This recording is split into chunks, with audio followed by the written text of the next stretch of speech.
organ, containing more than 100 billion neurons, each of them in chemical and electrical conversation with up to 10,000 other neurons. Its sheer capacity to process the various happenings of life is astonishing. The scientific studies on the Supreme Pontiff of Hinduism's brain remarkably shows that the complexity presents no difficulty for the Supreme Pontiff of Hinduism in managing his brain's activity. The Supreme Pontiff of Hinduism's capacity to control his brain is very fluid. He can easily shift his brain function and alter his brain waves, allowing the travel into various time zones possible and effortless. The results from the scientific studies conducted on the Supreme Pontiff of Hinduism show that the human body and brain is able to choose to alter the body and to travel to other dimensions at will.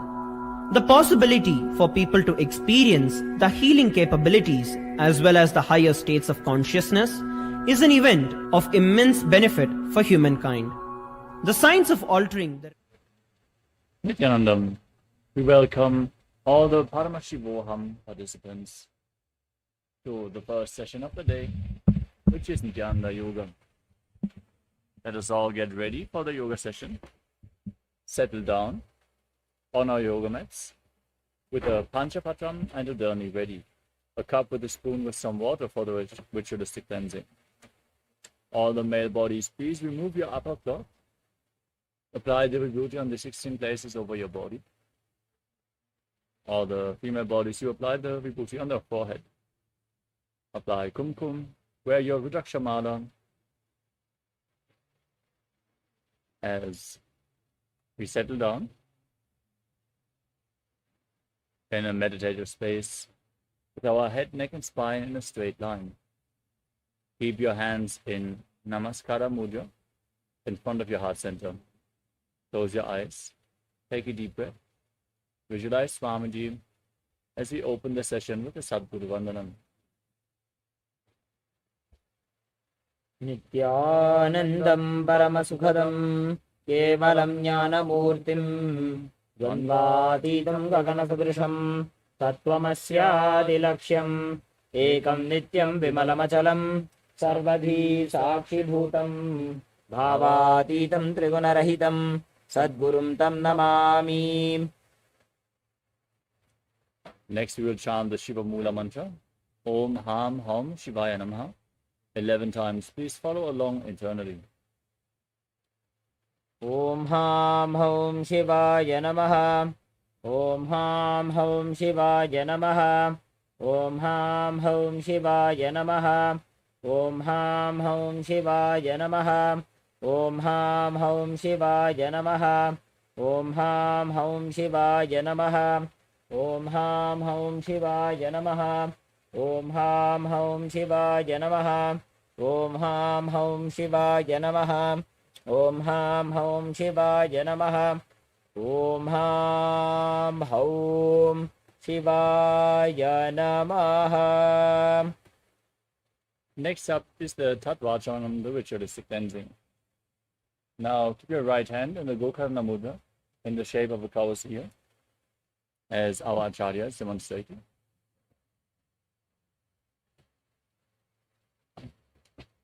Then take one udani, 1 spoon of water, and pour it into your right palm. Sip the water from the bottom of the palm each time the word Swadha is chanted, for a total of 3 times as we chant. Om Atmatattvam Shodhayami Sudha. Om Atmatattvam Shodhayami Sudha. Om Shivatattvam Shodhayami Sudha.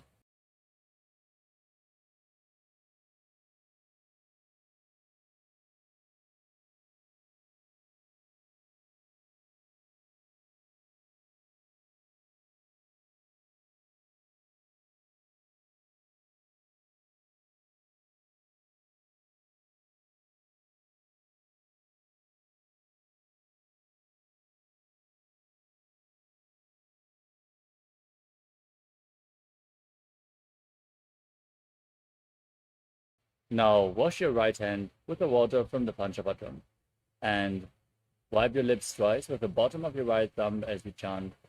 Om Ham Hridayaya Namaha. Wash your hand again. With index, middle and ring finger joined together, touch above your upper lip and below the lower lip. Then wash your hand again. With your index finger and thumb joined together, touch your right nostril and then your left nostril. With your ring finger and thumb, touch your right eye, right ear, and left ear. Wash your hand again. The little finger and thumb joined together, touch your navel, your right chest, and your left chest. And with the tips of all the fingers joined together, touch the top of your head, your right shoulder, your left shoulder, and your heart center. Now, wash your hand once more. Place your right hand over top of the left, and place both hands on the right thigh.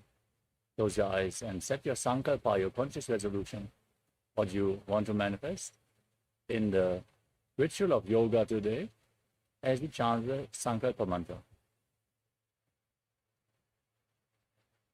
Om Amopatta Samasta Duritakshaya Dvara Bhagavat Shri Nithyananda Paramashiva Prityartham Shri Nithyanande Shri Paramashiva Shakti Sameta Shri Nithyanande Shri Paramashiva Prityartham Cha Adya Purvokta Evam Guna Visheshena Vishishtaya Asyam Shubhatithau Purnarogya Yukta Dridagatra Yogiga Sharira Siddhyartham Paramashiva Shaktya Viskaranaartham Nithyananda Yoga Abhyasam Karishye. Now wash your right hand once more.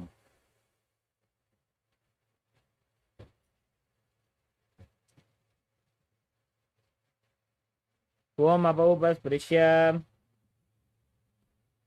And keep your Panchapatram and Adani aside, out of harm's way, as we briefly cover the components of KAILASA Nithyananda Yoga.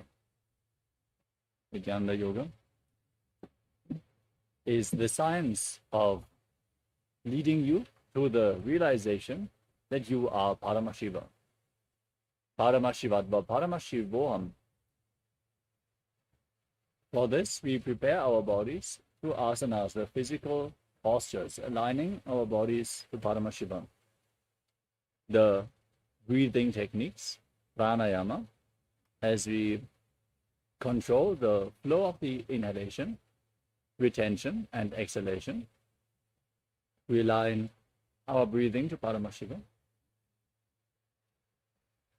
With mudras, we prevent the prana from seeping out of the body again and lead the prana up to awaken the non-mechanical parts of the brain. We perform mudras by aligning our fingers, limbs, and various other body parts.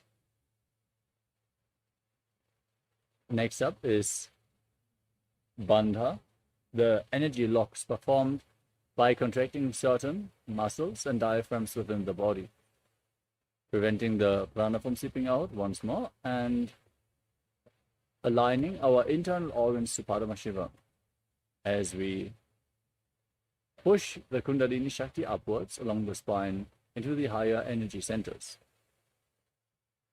We are going to perform the Mula Bandha, the root lock, contracting the perineal floor and pulling it up, the Uddiyana Bandha, the abdominal lock, as you contract your muscles above and below your navel and pull your stomach in and up towards your spine. The Jalandhara Bandha, the throat lock, tucking your chin to the chest and internally locking your throat muscles. If you perform all the three bandhas at the same time, then make Mahamudra Bandha.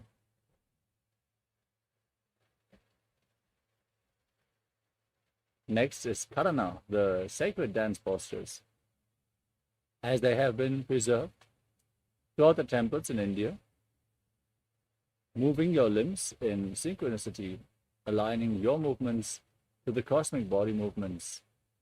The Karanas lead to intense awareness within your body and to a subtle but intense breathing flow, which intensely infuses prana into your system. Next up is the visualization as you visualize whatever is projected in the top right corner of the screen. You embody the essence of the asanas even more intensely, aligning your thinking to Paramashivoham and manifesting Mano Shakti, the power of thought. The next component is Japa, the internal repetition of mantras. We are going to project certain mantras in the bottom left corner of the screen as you visualize the japa rotating around your throat in a circular way. Repeatedly chant the japa internally. This way you're going to cleanse your Vishuddhi chakra and manifest Vak Shakti, the power of speech, as you align your speech to Paramashivoham. The next component is the external repetition of mantras. Our Acharya here is going to chant the Sanskrit mantras, the instructions for all the asanas, the scripture references. As you practice yoga, your aura is opening up and receptive to external energies. So we are providing you with the highest possible energy space by chanting the words of Mahadeva himself. Next up is weightlifting. As bodybuilding is a spiritual practice, as per the Supreme Pontiff of Hinduism, implement weights into the yoga practice and intensely awaken your Kundalini Shakti.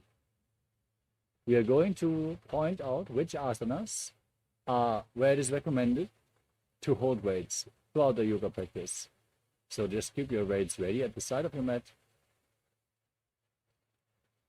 The next component is Abharanam, the sacred Rudraksha jewelry. As Rudraksha functions like a spiritual battery, holding onto the spiritual energy more intensely than any other stone, and giving it off to your system as you keep skin contact with Rudraksha beads. Wear Rudraksha beads as much as possible. You can see our acharyas are wearing the Rudraksha mala. Next is Aushadam, the sacred alchemy products. If applied on the skin, Aushadas infuse prana into the system and are capable of healing even the most chronic of diseases. So apply Vibhuti and Kumkum. If you have it available, apply Jnananjana. You can also mix some sandalwood powder with turmeric and some water and apply it on your temples. If you have any other Aushadas prepared by the Supreme Pontiff of Hinduism, you can also apply them during the yoga practice. The final component, the most powerful component, of course, is the Shaktipada and Shakti Nipada, which is the Supreme Pontiff of Hinduism, our beloved Swamiji. Perform the yoga authentically and prepare your body to hold the intense energy that is being showered on you during the darshan for a longer period of time. Yield the benefits more intensely as you prepare yourself to receive the energy from the Supreme Pontiff of Hinduism. Let us now enter into the first asana of the sequence, which is Sukhasana. Now, sit in a comfortable cross-set position with your head, neck, and spine in a straight line. Keep your hands on top of the knees in Bindu Mudra. Visualize Lord Shiva in your inner space as you breathe in Samana Kumbhaka. Inhale deeply and hold the breath as you visualize the fire being kindled in your stomach, rising up your spine. Engage all the bandhas, Mahamudra Bandha, root lock, abdominal lock, and throat lock as you internally chant the Japa Soham in Sukhasana. तत्सुखासनमित्युक्तमशक्तस्तत्समाचरेत् आसनं विजितं येन जितं तेन जगत्त्रयम्.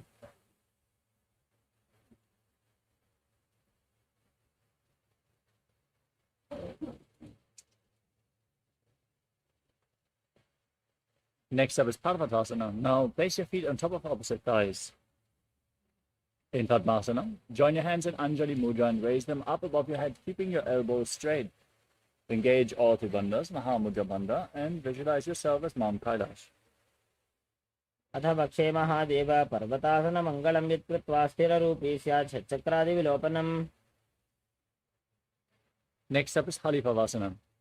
Now, extend your feet away from the body, bring the soles of the feet together, interlock your fingers behind your back, and lean forward and down, placing your forehead on the ground behind your heels. Gaze to your nose as you engage all three bandhas and visualize Swamiji in your inner space. पूर्वविधियाहु मे जानो उभयपकतले सम्पुटठानो.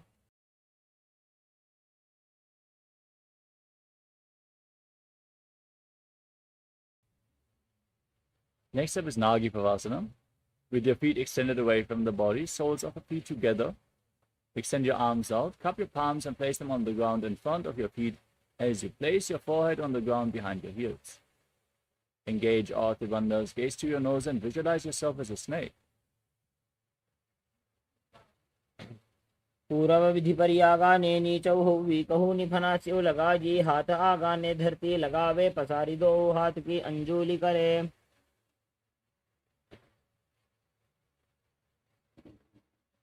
Next up is KAILASA. Now hold onto the big toes in Prana Mudra with index and middle fingers together. Extend your legs forward and up and then cross them into Padmasana. Lean forward and down, place your elbows on the ground and engage all the bandhas as you visualize yourself as a bird. अथान्यदासनं वक्षे येन सिद्धो भवे नरः अकस्मात् वायुसञ्चारं कोकिलाख्यासनेन च. Next up is Nithyananda. Now stack your knees and ankles in Apta Padmasana. Hold on to opposite elbows, gaze to your nose, and start rotating your arms in a circular way, engaging all three bandhas, visualizing Swamiji, and after some time changing the direction of the movement. घोड़ा बामा पादकी आशमाहिली सोज दक्ष चरण को बार लोता परिकुल्भ समोज. Next up is Gajrasana. Now place your hands flat on the ground and lift your hips up high. Then scoop your head and chest forward and down again and again, visualizing yourself as an elephant and keeping the Uddiyana Bandha, the abdominal lock, and the Mula Bandha, the root lock, engaged. निब्जं पादाग्रे भूमौ कृत्वा लम्बी भुजा मस्तकाग्रे निधाय. From the same position, now lift one heel up, press the other heel down, alternate again and again as you engage Uddiyana Bandha and Mula Bandha and visualize yourself as a bear in Vrikshasana. एकैकं पादमाकुञ्च गजासनं कुर्यात् वृक्षासनं भवति.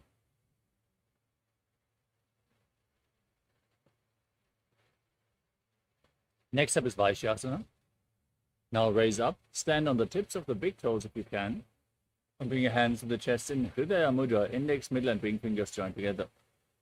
Now visualize Swamiji in your inner space and engage Uddiyana Bandha and Mula Bandha. केशेन पादयुगलं बद्ध्वा तिष्ठेत अधोमुखः. Next up is Urpajanukarana. Now stand in Arimandi posture. Your heels together, toes pointing outwards and knees bent. We are going to perform Arimandi various times throughout this asana sequence. So remember this posture. Raise your hands to the chest and lift one knee up along the center of the body in a circular way as you follow along with the respective hand again and again.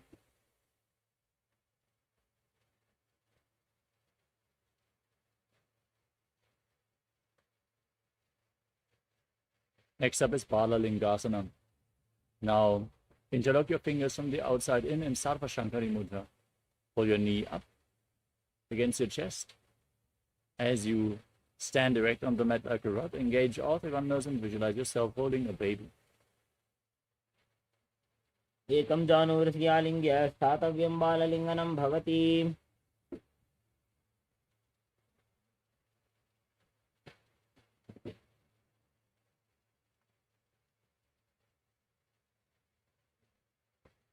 Next up is Parapidanasana. Now pull the foot behind towards your buttocks. Holding it with both hands, stand erect on the mat like a rod and engage all three bandhas as you visualize Swamiji. चित्तैकस्मिन् पादतले कराभ्यां वेष्टयेत्तनुम्. Now hold the sole of the foot from the inside as you lean forward and down. Extend your front arm. kick the leg back and up, and keep the front hand in Bindu Mudra, index finger and thumb together, as you visualize yourself as Lord Nataraja in Natarajasana. उत्तानपादं क्रौञ्चं च मरीचिं वीरभद्रकं नटराजं त्रिकोणं च सुप्ताङ्गुष्ठप्रसारणे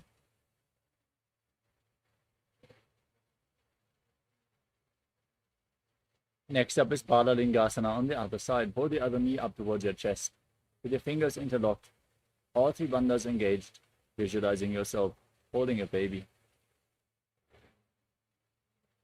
एकं जानूर्षि आलिङ्ग्य स्थातव्यं बाललिङ्गनं भवति.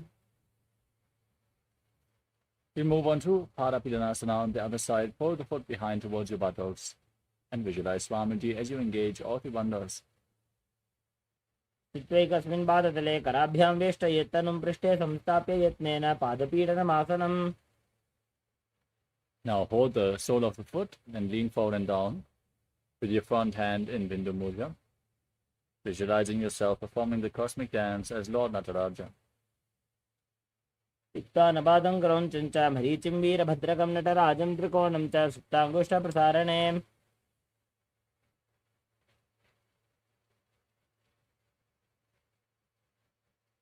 Next up is Adharichakarana from Arimandi position with the hands at the chest.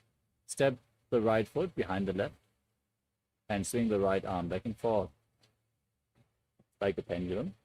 Gracefully move your fingers one by one. Then place your hand over the nose and cross the ankles and repeat the movement on the other side.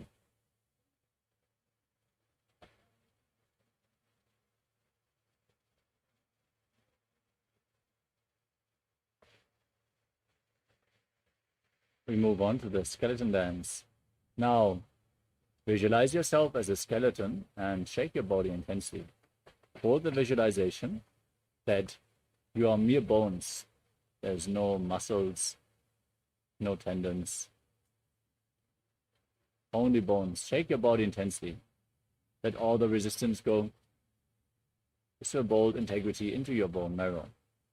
Hold the visualization of your bone structure.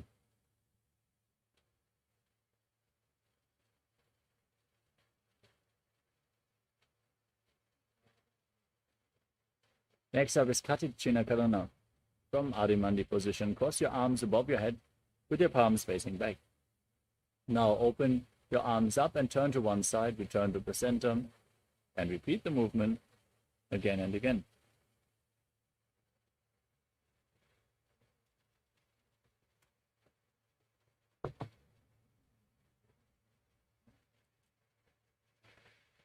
Next up is Tadasana. From a standing position, raise up onto the toes and raise your arms up parallel above your head. Engage all the bandhas and visualize yourself as a palm tree. As you internally chant the new japa, Shivoham. महामुद्राबद्धकोनो ताडासनविभेदकान्विनोत्तानं सदा कुर्यादन्तर्वत्नीपतिप्रिया.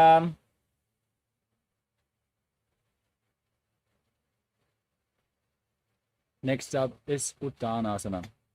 From a standing position, lean forward and down. Place your hands flat on the ground as you engage all the bandhas and visualize Swamiji in your inner space. महामुद्राबद्धकोनो ताडासनविभेदकान्विनोत्तानं सदा कुर्यादन्तर्वत्नीपतिप्रिया.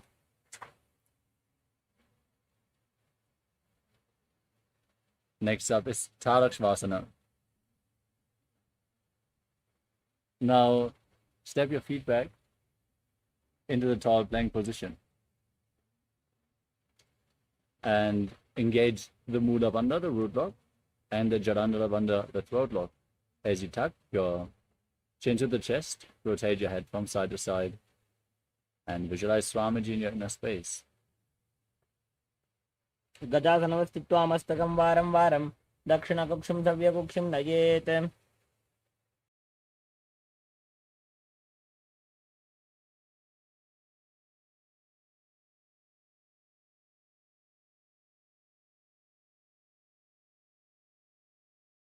Now lower down on your stomach. Keep your hands at the side of your chest And point your toes back as you raise your head and chest up by the strength of your lower back. Open up your mouth in Bhujangani Mudra and inhale through the hollow of your throat as you visualize yourself as a cobra in Bhujangasana. अङ्गुष्ठनाभिपर्यन्तम् अधो भूमौ विनिन्यसेत् कराभ्यां तधरां धृत्वा ऊर्ध्वशीर्षफणीवहि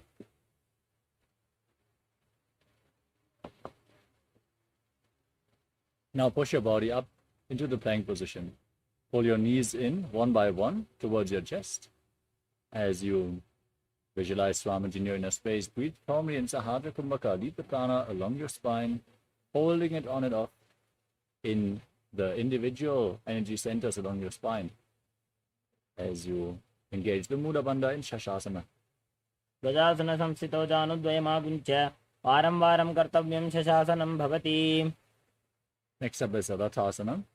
From the same position, now step one foot in between the two hands.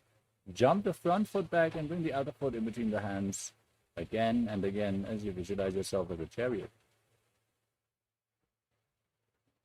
गजासनसंस्थितौ एकैकं पादं पुरोमार्गेण भ्रामयित्वा कर्तव्यं प्रथासनं भवति.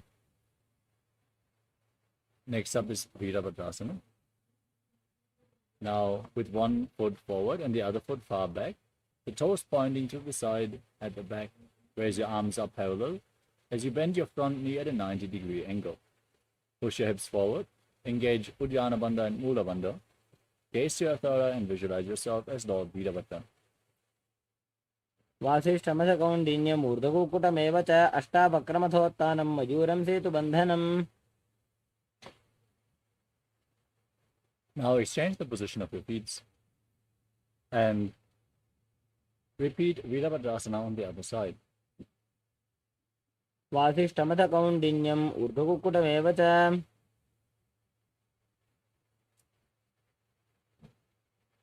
Now stand on one foot and raise the opposite foot towards your inner opposite thigh. Join your hands in Anjali Mudra, raising them up above your head as you engage Uddiyana Bandha and Mula Bandha and visualize yourself as a tree in Vrikshasana. वामोरुमूलदेशे च जाम्यं पादं निधाय तु तिष्ठेत् वृक्षवद्भूमौ वृक्षासनमिदं विदुः. Next up is Garudasana. Now place the raised foot onto the opposite thigh. Join your hands in Namaskara Mudra in front of your chest and visualize yourself as Lord Garuda. गरुडासनमावक्षे येन ध्यानं स्थिरं भवेत् सर्वदोषाद्विनिर्मुक्तो भवतीह महाबली. Next up is Vrikshasana, the tree posture on the other side. Raise the other foot up. Join your hands and raise them up above your head as you visualize yourself as a tree. वामोरुमूलदेशे च जाम्यं पादं निधाय तु तिष्ठेत् वृक्षवद्भूमौ वृक्षासनमिदं विदुः. Now bring the raised foot on top of the opposite thigh. Join your hands in Namaskara Mudra and visualize yourself as Lord Garuda with big wings on your back in Garudasana on the other side. गरुडासनमावक्षे येन ध्यानं स्थिरं भवेत् सर्वदोषाद्विनिर्मुक्तो भवतीह महाबली.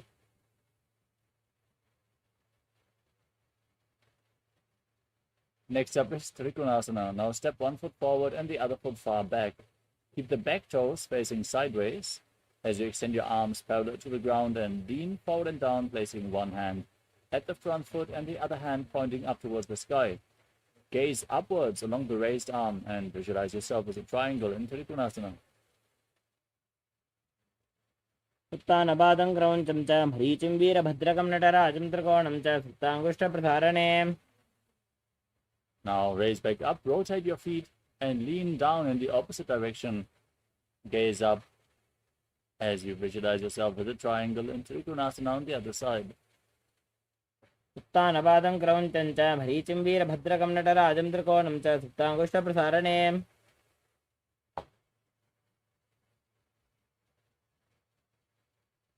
Next up is Nikutaka Karana from Arimandi position.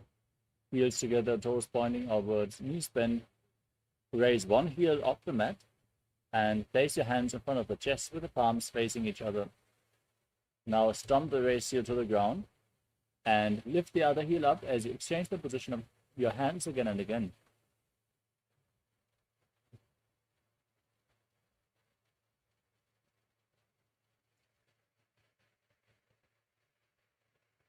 The next asana is Angushtasana. Now lower your body down, tuck your toes and sit on raised heels. As you keep your knees together, lifted off the ground, join your hands in Namaskara Mudra in front of your chest. As you visualize Swamiji in your inner space and start buzzing like a bee on the in and exhalation in Brahmari Kumbhaka, internally chanting the new japa Sadashivoham and Angushtasana. कबन्धासनमित्याहुः गोरक्षासनमेव च अङ्गुष्ठमुष्टिकं ज्ञेयं ब्रह्मप्रासादितं तथा.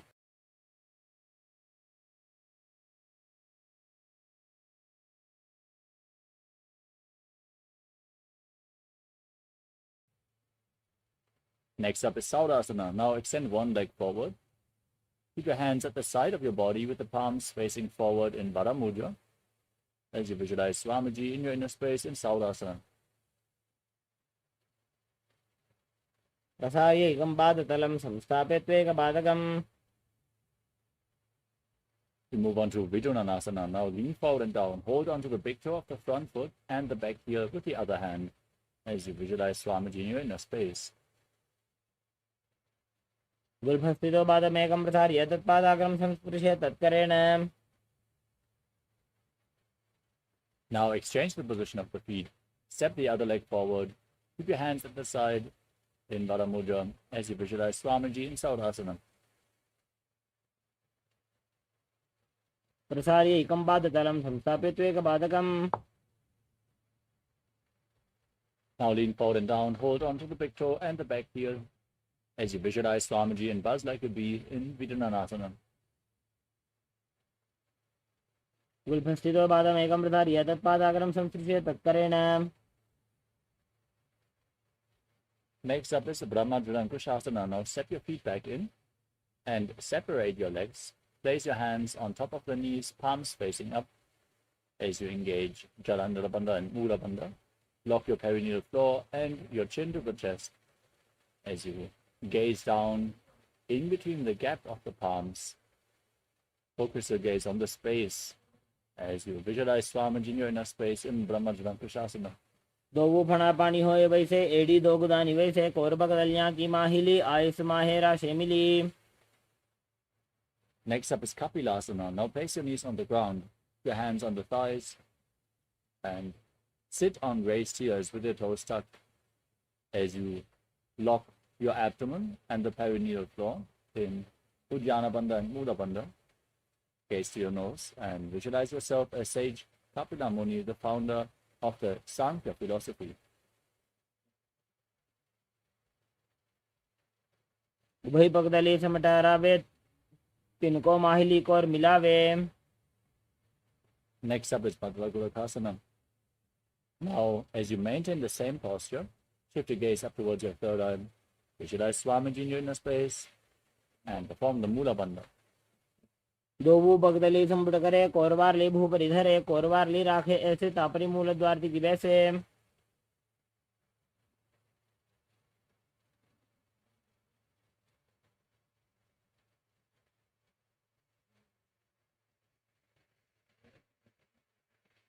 Next up is Suryasana. Now, raise your knees off the ground, bring the soles of the feet together, separate your knees, and join your thumbs and little fingers in Padma Mudra, opening up the palms resembling a lotus flower as you raise your arms up above your head, elbows straight, gazing through the gap between the palms as you engage Uddiyana Bandha and Mula Bandha and visualize Lord Surya in your inner space.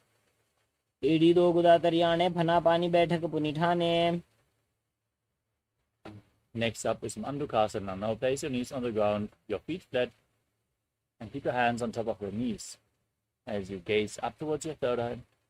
Visualize yourself as a frog and breathe through your nose in Sahajra Kumbhaka as you press your tongue up flat against the palate of your mouth in Manduki Mudra in Mandukasana.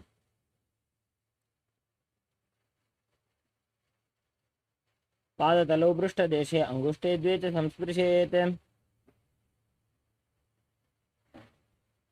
Now maintain the same position with your legs as you raise your hands up and hold on to opposite shoulders behind your back. Keep your elbows close to your head as you gaze up towards your third eye. Visualize yourself as a frog Press your tongue up in Mandukhi Mudra and engage Uddiyana Bandha and Mula Bandha. मण्डुकासन मध्यस्थं कूर्पराभ्यां धृतं शिरः एतद्धेकवदुत्थानमेतदुत्थानमण्डुकम्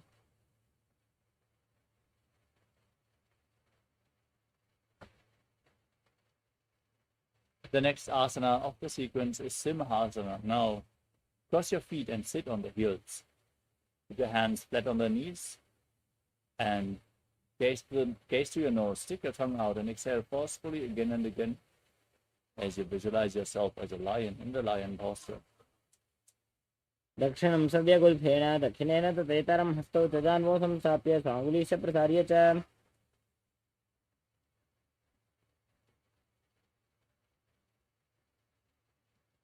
Next up is Bhadrasana. Now, sit with the soles of the feet together, toes pointing back, your knees separated. As you cross your arms behind your back and hold onto the big toes in Prana Mudra with index and middle fingers together. Gaze to the tip of your nose and tuck your chin to the chest in Jalandhara Bandham as you return to buzzing like a bee on inhalation and exhalation and visualize Swamiji in your inner space. गुल्फौ तु वृषणस्यादः सीवन्त्याः पार्श्वयोः क्षिपेत् Next up is Kaka Bhushandi Asana. Now, squat with your feet flat, knees raised and separated. Bring your arms in and around the raised knees and interlock your fingers behind your back if you can in Kalasha Mudra as you gaze to the tip of your nose and visualize yourself as a crow. प्रथमे वैसकौकटठाने द्वौ हाथपगमीन् आने Next up is Kani Pavasana. Now keep your hands flat on the ground, shoulder width apart. Bring your knees onto your arms towards your armpits. As you lean forward and down, raise your feet off the mat and balance on your arms as you visualize Swamiji in your inner space.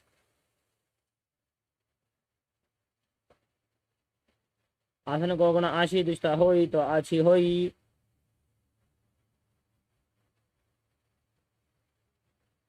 Next up is Kapali Asana.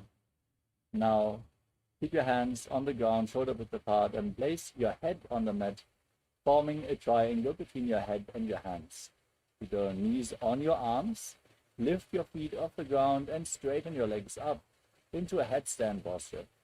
If you suffer from any high blood pressure or any injuries on the neck or back, don't perform any of the inverted postures.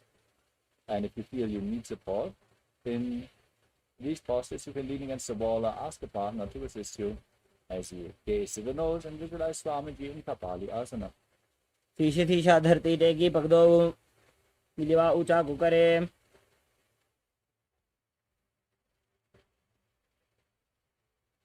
Next up is Parshvamayurasana. Now squat with your hands flat and twist your body to one side, aligning your knee and hip with your elbows. Lean on your arms and lift your body off the mat, extending your legs out to the side as you gaze to your third eye and visualize yourself as a peacock. Exhale all the way and hold your breath in Richa Kumbhaka in Parshvamayurasana. मयूरं दण्डवत् कुर्यान् मायूरं दण्डनामकम् Now twist your body in the opposite direction. Balance on your arms. Visualize yourself as a peacock and hold your breath in the exhaled state again and again. Repeating Parshvamayurasana. मयूरं दण्डवत् कुर्यान् मायूरं दण्डनामकम् The next asana is Baidaganathasana. Now place your hands flat and step your feet back into Kalakshvasana. Then step 1 foot outside the respective shoulder in between the hands. Now push your hips forward. Stretch the hamstrings as you gaze up. Visualize yourself as Lord Kala Bhairava in Baidaganathasana. आसन को गुण पीती जाई Exchange the position of your feet. Step the other foot forward. Gaze up.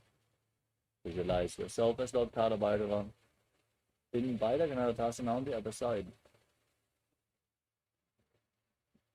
आसन को गुण प्रीति जाई। Now raise your body back up, slip your feet back, and bring your forearms on the mat. Keep your hips raised and walk your feet forward. Try to keep your heels on the ground as well. As you gaze up towards your third eye and visualize Swamiji in Ummukha Picasana. भून्यस्थो जानुनी हस्तो चतुष्पदम वाङ्मुखम् उत्थापिताङ्घ्रियुगलकटिस्थलमभिरुका। Next up is Vasishthasana. Raise yourself back up onto your hands and rotate your body, lifting one hand up towards the sky. Keep your core engaged, your body straight as you gaze up along the raised arm and visualize yourself as Sage Vasishta and Vasishthasana. ऊर्ध्वकुक्कुटवासिष्ठमरीचहलमत्स्यकम्परिवृत्तिं चोदरस्य बीजं धनुरासनम्। Now rotate your body in the opposite direction. Repeat Vasishthasana on the other side. ऊर्ध्वकुक्कुटवासिष्ठमरीचहलमत्स्यकम्परिवृत्तिं चोदरस्य विविधं धनुरासनम्। Next up is Anjani Asana. Now sit with your legs extended and bring your hands underneath your buttocks with the palms facing up. Gaze towards your navel as you visualize yourself as Lord Hanuman. Perform Jala Nirvanda and Udabandha and internally chant Mahasadaशिवोहम. दो करके उभय हथेली कोरवारली मैले भेली। Next up is Paschimottanasana. Now lean forward and down. Hold on to the feet. Hold on to the big toes in Prana Mudra. As you visualize Swamiji in your inner space, perform all the bandhas, Mahamudra Bandha. जानु परिललाटन्तो पश्चिमं तानमुच्यते।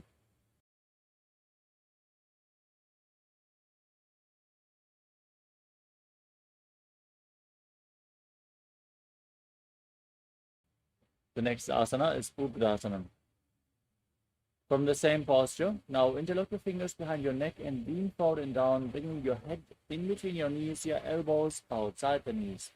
Squeeze your core as you engage all three bandhas, Mahamudra Bandha, and visualize Kali in your inner space.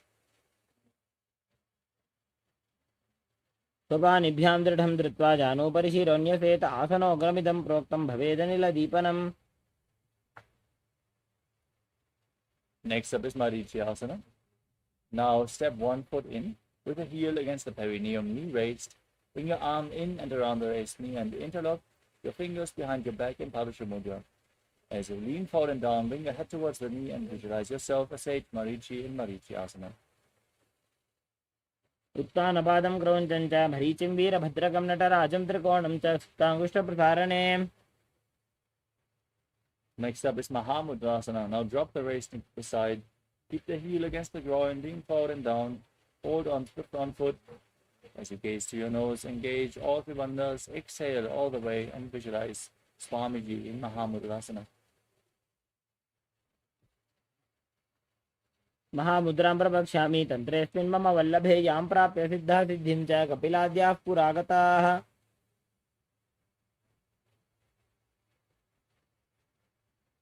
Now repeat Marichyasana on the other side. Extend your legs forward and bring the other heel in towards the perineum with the knee raised. Lean forward and down. Interlock your fingers behind your back and visualize yourself as Sage Marichi. उत्तानपादं क्रौञ्चं च भरीचिं वीरभद्रकं नटराजं त्रिकोणं च सुप्ताङ्गुष्ठप्रसारणे। Now drop the knee to the side, lean forward and down, hold on to the front foot. Visualize Swamiji and engage Mahamudra Bandha in Mahamudrasana on the other side. महामुद्रां प्रवक्ष्यामि तन्त्रेऽस्मिन् मम वल्लभे यां प्राप्य सिद्धा सिद्धिं च कपिलाद्याः पुरागताः। Next up is Padmasana 2. Now join the soles of the feet together in front of your body with your heels close towards your perineum. As you gaze up towards your third eye, visualize Swamiji in your inner space and push your knees down towards the mat. गुल्भौ तु वृषणस्याधः सीवन्त्याः पार्श्वयोः क्षिपेत्।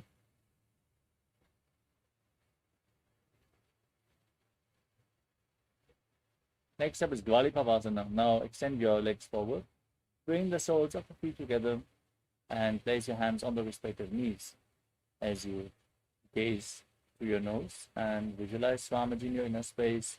Tuck your chin to the chest in Jalandhara Bandha. पूर्व चरपट चौक कक्ष्यो सोजी वाही विधि जोगी जे सोजी जामे AD भिन्न जराशे अंगुल 8 अंतरो राशे। Next up is Joni Asana. Now bring your feet back in towards your perineum. Hold on to your soles of the feet as you gaze to your nose and visualize the Yoni Mandala, which is projected in the top right corner of the screen. Lean forward and down. Place your chin on the toes. दो पगदले संपुट करे AD made के ढिंग दरे।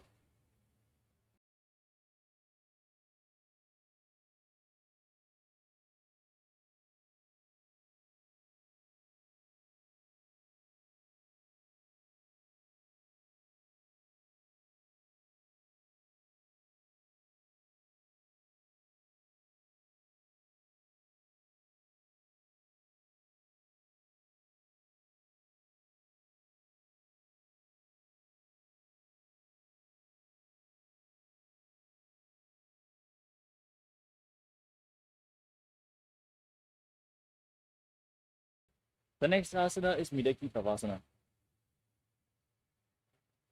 Now, extend your feet away from the body with the heels together, toes apart, and extend your arms out to the side as you lean forward and down, placing your forehead on the ground behind the heels, gazing to the nose, visualizing Swamiji in Midaki Pavasana. पूर्व विधि परिपक्तली संपूर्ण शोल एडी मिली राशे। Next up is Siddha Samadhi Asana. Now bring the heels back in towards the perineum. Separate the heels. Keep the toes together. Bring your hands underneath the shins. Elbows on the ground. Palms facing up as you place your chin on the ground over top of the toes. Bring your toes to your throat. Gazing to the nose. Visualizing Lord Surya in your inner space. दो पगदली संपुट करे 16 मेढ आगा में धरे।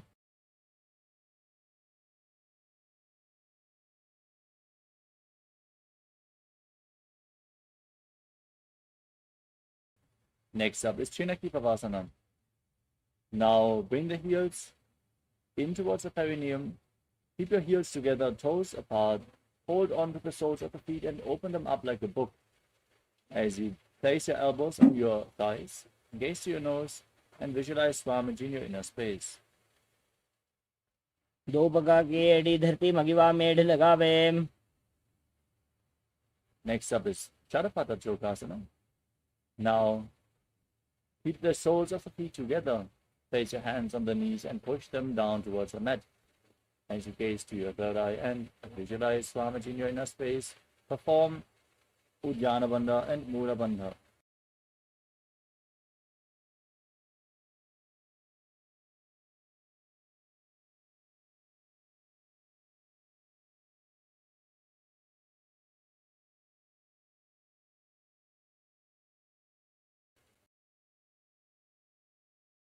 Mahasada Om Nithyananda Paramashivoham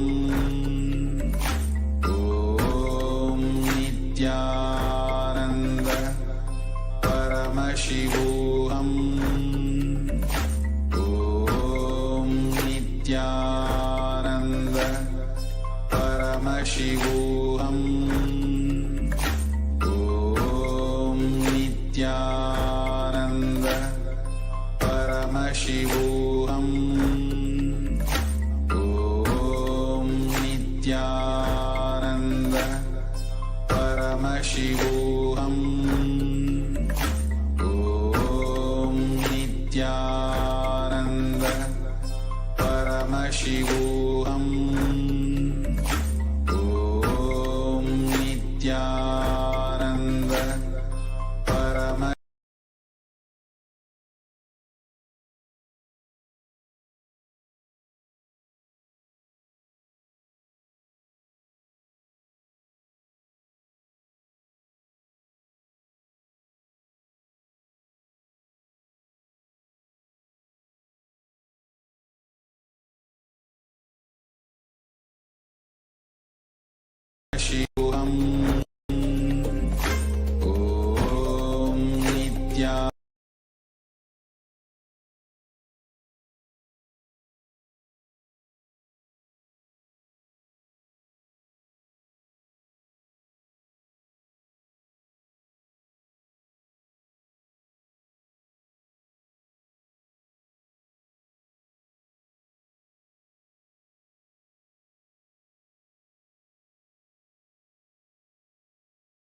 Nithyananda Paramashivoham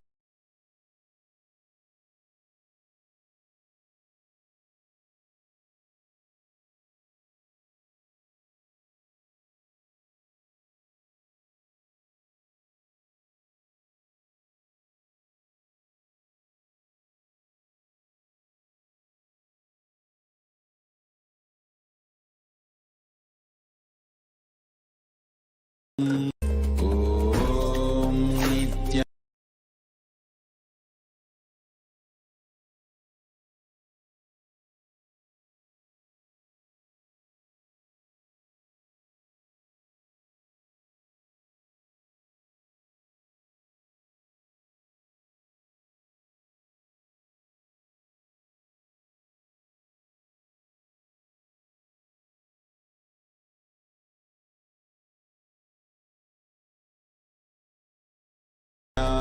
Om Nitya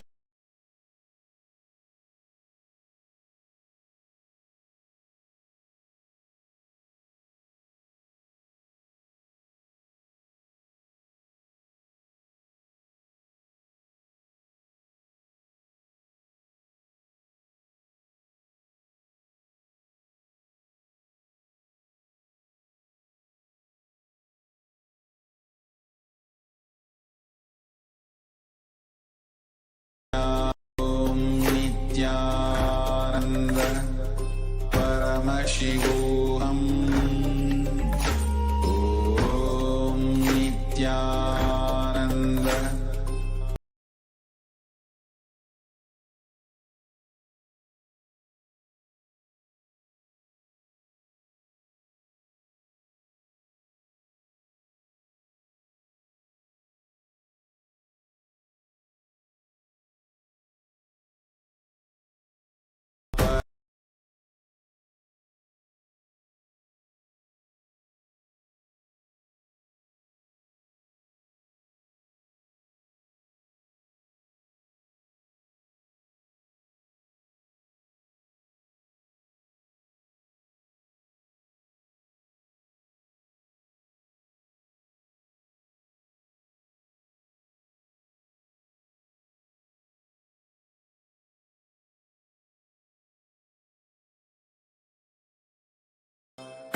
Paramashivoham Om Nithyananda Paramashivoham Om Nithyananda Paramashivoham Om Nithyananda Paramashivoham Om Nithyananda Paramashivoham Om Nithyananda Paramashivoham Om Nithyananda Paramashivoham Om Nithyananda Paramashivoham Om Nithyananda Paramashivoham Om Nithyananda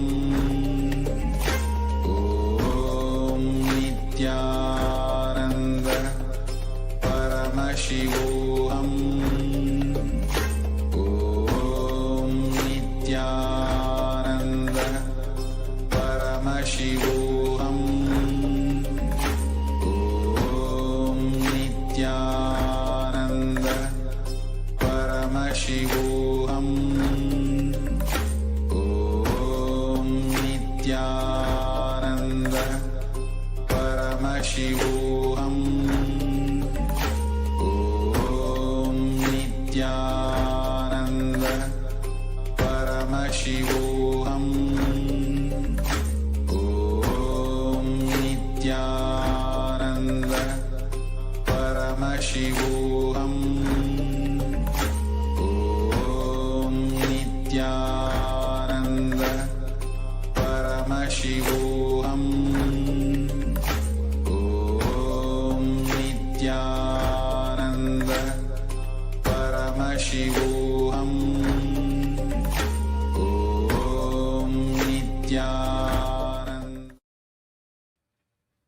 Yes. Sorry for the technical glitch, Nithyanandam. We are back. Let us now move on to the next asana of the sequence, which is Chadapata Chokasana. Now join the soles of your feet in front of your body with the heels against the perineum. Place your hands on top of the respective knees and gently push them down towards the ground. Gaze up towards your third eye. Visualize Swamiji in your inner space as you engage Uddiyana Bandha and Mula Bandha. दोवु पगदली संपुट धारे आगा ने करे जारे पसारे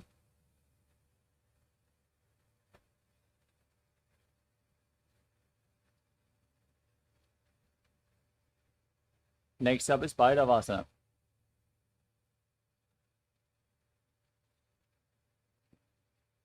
Now, put the soles of feet together.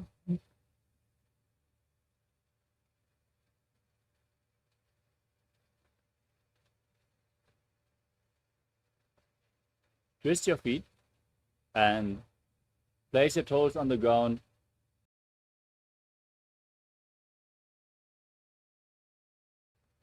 Raise your heels up and bring your knees on the mat. Place your hands on top of the knees in Bindu Mudra, index fingers and thumbs together. As you gaze to your third eye, engage Uddiyana Bandha and Mula Bandha and visualize yourself as Lord Kala Bhairava. गुल्फौ सम्पीड्य चान्योन्यं व्युत्क्रमेणोत्थितं शनैः जान्वोः पार्श्वगतौ हस्तौ दण्डवद्भैरवासनम्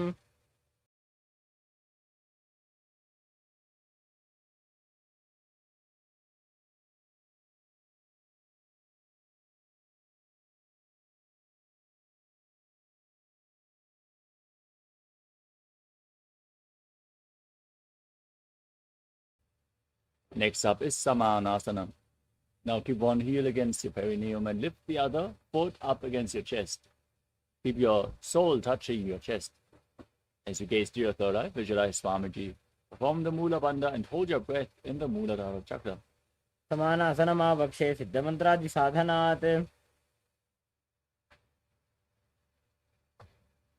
Next up is Apanasana. Now bring one leg over your shoulder and extend the opposite leg forward and up.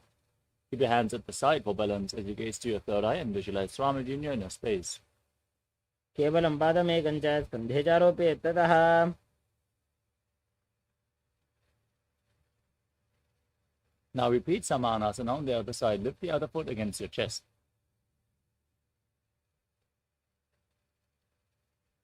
समानासनमावक्षे सिद्धमन्त्रादि साधनात् Now lift the other foot over your shoulder. Extend the opposite leg forward. Repeat Apanasana as you visualize Swamiji. केवलं पादमेकं च स्कन्धे चारोपयेत् ततः The next asana is Gomukhasana. Now, stack your knees in front of your body. Hold on. Interlock your fingers and place them on the top knee. As you gaze to the nose and visualize the face of a cow, breathe in Siddhkari Kumbhaka. Press your tongue up against the top of your mouth without touching the teeth. And hiss through your teeth as you inhale. तव्ये दक्षिणगुल्फं तु पृष्ठपार्श्वे नियोजयेत् Internally chant the japa Om Nithyanandoham as you move to Anasuyasana. Interlock the fingers around the big toes as you gaze to the nose, engage Uddiyana Bandha and Mula Bandha, and visualize yourself as Rishikana. दक्षिण गोड़ नीचे उठाने बाबों ताकि ऊपर आने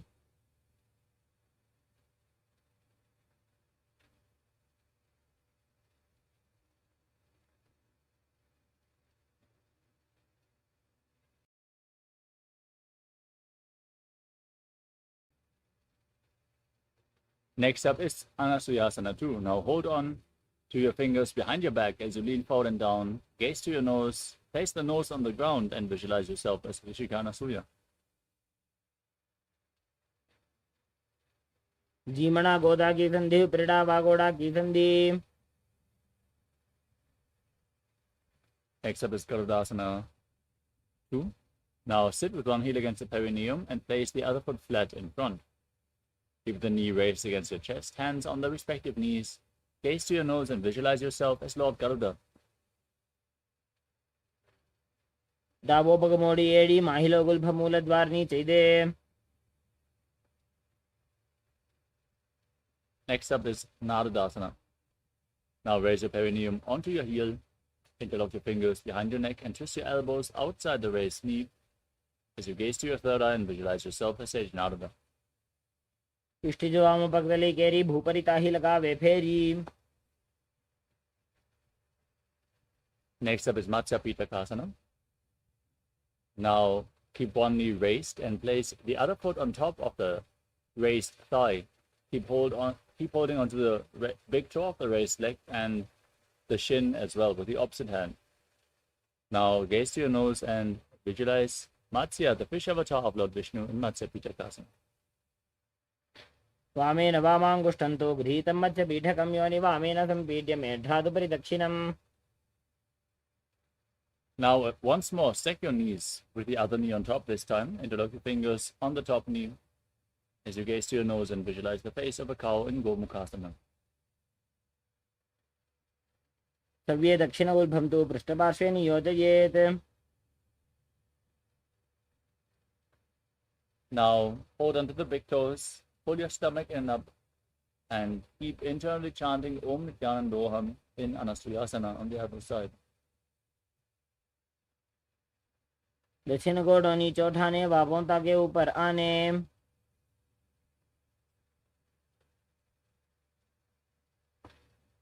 Now interlock your fingers behind, lean forward and down, gaze to your nose as you repeat Anasthuyasana too. जीमणा गोदा की संधि उपरिड़ा वागोड़ा की संधि.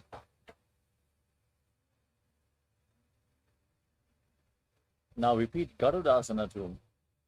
Raise the other knee with the other heel against the perineum. Visualize yourself as Lord Garuda with big wings on your back. दावोपगमोडी एडी माहिलो गुल्भमूल द्वार्नि चैदे. Now raise your perineum onto the heel. Interlock your fingers behind your neck. Twist your elbows outside the raised knee as you gaze to your third eye and visualize yourself as Sage Narada and Narudasana on the other side. इष्टिजवाम पक्तली केरी भूपरी ताही लगावे फेरी.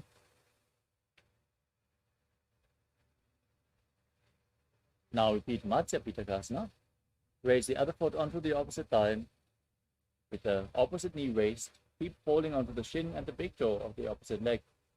Gaze to your nose and visualize Matsya, the fish avatar of Lord Vishnu. वामेन वामाङ्गुष्ठन्तो गृहीतं मध्य पीठकं योनि वामेन सम्पीड्य मेढ्रादुपरि दक्षिणम्.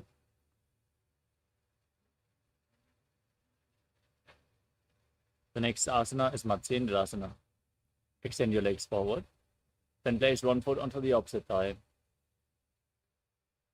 Twist your elbow outside the raised knee as you bring your hand to the neck and place the other hand on the ground behind you. Twist your spine, gaze up towards your third eye, visualize Sage Matsyendranath, and keep breathing in Siddhkari Kumbhaka in Matsyendrasana. उदरं पश्चिमाभासं कृत्वा तिष्ठति यत्ततः नम्राङ्गं वामपादं हि दक्षजानुपरिन्यसेत्. Next up is Kupasana. Now hold on to the big toe of the front foot as you extend your front arm down. Place the other hand on your ear. Gaze up and visualize yourself as a camel. आसन को गुण झोलो जाए. Next up is Matsyendrasana too. Now drop the hand from your ear down to the ground behind you. Gaze to your third eye and visualize Sage Matsyendranath, the master of Hatha Yoga. मत्स्येन्द्रपीडं जलरप्रदीप्तिं प्रचण्डरुक्मण्डलखण्डनास्त्रम्.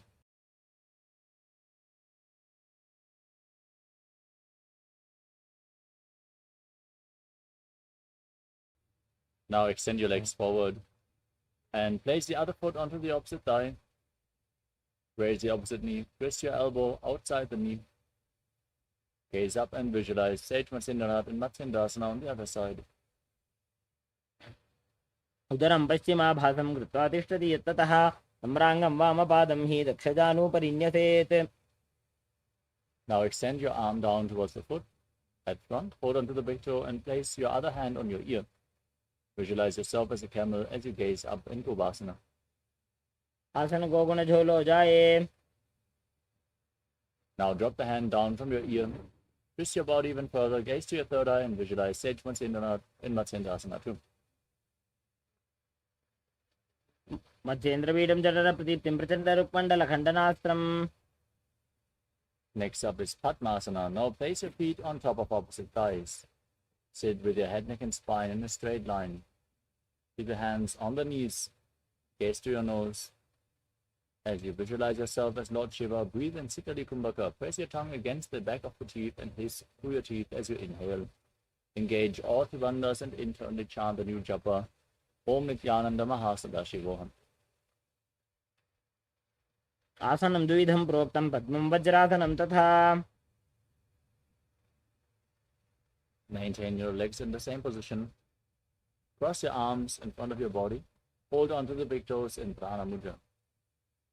As you gaze to your nose and visualize yourself as Goddess Parvati, the consort of Lord Shiva in Padmasana too. उत्तानौ चरणौ कृत्वा उरुसंस्थौ प्रयत्नतः. Next up is Kukutasana. Now bring your hands in between the legs, place your palms flat, and lift your entire body off the ground as you visualize yourself as a rooster, calmly breathing through your nose in Sahadra Kumbhaka. पद्मासनं सुसंस्थाप्य नान्वोरन्तरे करौ. Next up is Baddha Krityasana. Now place your hands flat on the ground, raise onto your knees with your legs still in Padmasana. Bend your elbows, bring them towards your navel. As you lean onto your elbows, lift your knees off the mat and balance, visualizing Swamiji in your inner space. अथ वक्षे Mahadev मयूरासनमुत्तमम्. Now extend your legs back with your fingers still pointing towards your body. Lean onto your elbows, find balance, and lift your legs off the ground straight as you visualize yourself as a peacock in Mayurasana. अथ वक्षे Mahadev मयूरासनमुत्तमम्. Next up is Makarasana. Now lay down on your stomach, interlock your fingers behind your neck, and place your forehead on the ground as you twist your feet so the toes are pointing out to the side and the heels are on the ground. Now visualize yourself as a crocodile and breathe through your nose in Sahadra Kumbhaka and Makarasana. अध्यासशेते हृदयं निधाय भूमौ च पादौ च प्रसार्यमानौ. Now place your hands on the ground next to your shoulders and lift your feet off the ground as you visualize yourself as a locust in Shalabhasana. अध्यासशेते करयुग्मवक्षो भूमिमवष्टभ्य करयोस्तलाभ्याम्. Next up is Ushtrasana. Now bend your knees and hold on to your feet, pulling the feet outside the hips to the ground. Now visualize yourself as a camel. अध्यासशेते पदयुग्मव्यस्तं पृष्ठे निधायापि धृतं कराभ्याम्.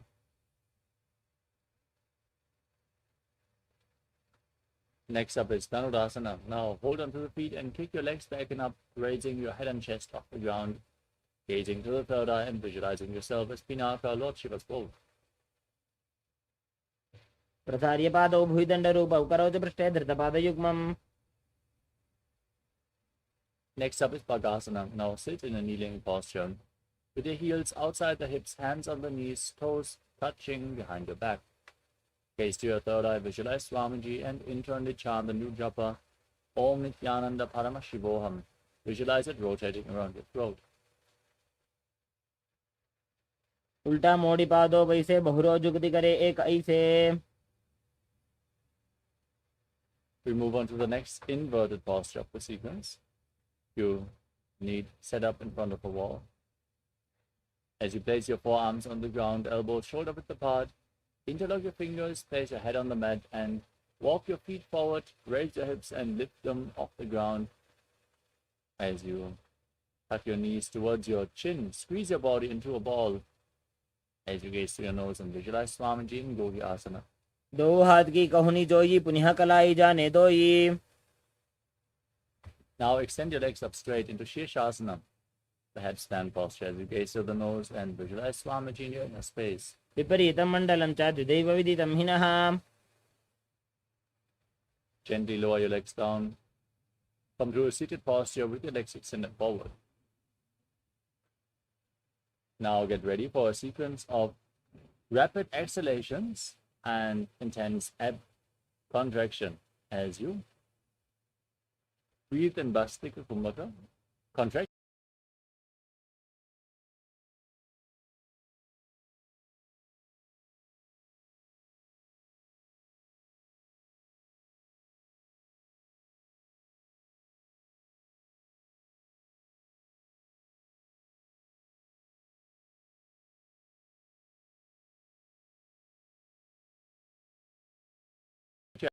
Breathe in Bastika Kumbhaka.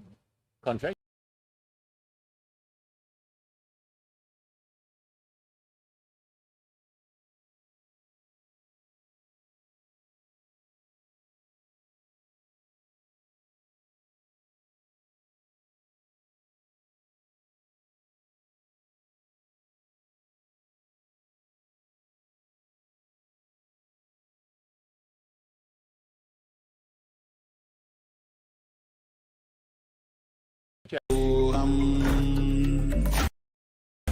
ॐ नित्यानन्द परमशिवोऽहम्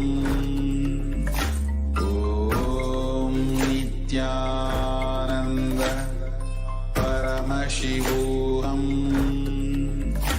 ॐ नित्यानन्द परमशिवोऽहम् नित्यानन्द परमशिवोऽहम् ॐ नित्यानन्द परमशिवोऽहम् ॐ नित्यानन्द परमशिवोऽहम् ॐ नित्यानन्द परमशिवोऽहम् ॐ नित्यानन्द परमशिवोऽहम् ॐ नित्यानन्द परमशिवोऽहम् ॐ नित्यानन्द परमशिवोऽहम् नित्यानन्द परमशिवोऽहम् ॐ नित्या. Yes, sorry for the technical glitch. Let us now move on to the next asana of the sequence, which is Parikasana. Now, bring your hands behind your back, hold onto opposite shoulders, and point your feet up at a 45-degree angle as you keep rapidly exhaling in Bastika Kumbhaka. Gaze to your third eye and visualize yourself as a mace. उत्तानशयनं कृत्वा पादौ मिलित्वा प्रसार्य. Next up is Naukasana. Now, extend your arms out parallel to the ground and lift your feet up. Gaze to your third eye. Breathe rapidly and visualize yourself as a bow. उत्तानशयनं गुरुपराभ्यां भूमिं वष्टभ्याम्. Now, scoop your hands below the feet and pull them against your chest as you keep the soles of the feet together. Keep breathing rapidly and gaze to your nose in Rudrasana as you visualize yourself as Lord Rudra. पगदली सम्पूटकरिहातस्य उपग उचायी.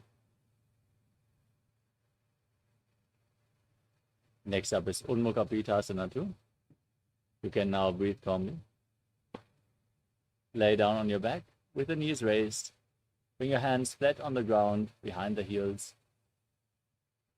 As you push your hips up, contract the perineal floor and tuck your chin to the chest. As you breathe in Mocha Kumbhaka, exhale as you keep your throat locked in Jalandhara Bandha. As you Gaze through the nose and visualize Swamiji in your inner space. ऊर्ध्वे च जानुनी कृत्वा शवेत्वोर्ध्वमुखं तथा. Now lay down flat on your back. Keep your hands at the side of your hips, palms facing up.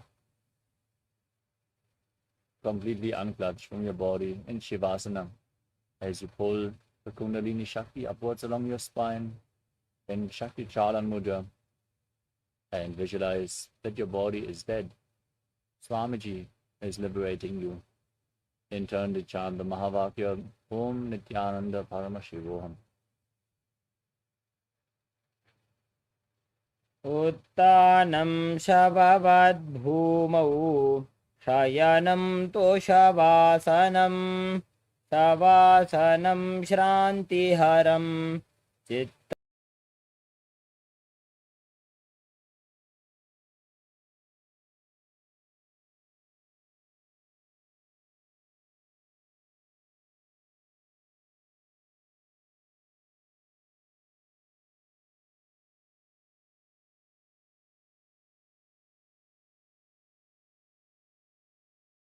विश्व ॐ नित्यानन्द परमशिवोऽहम् ॐ नित्यानन्द परमशिवोऽहम्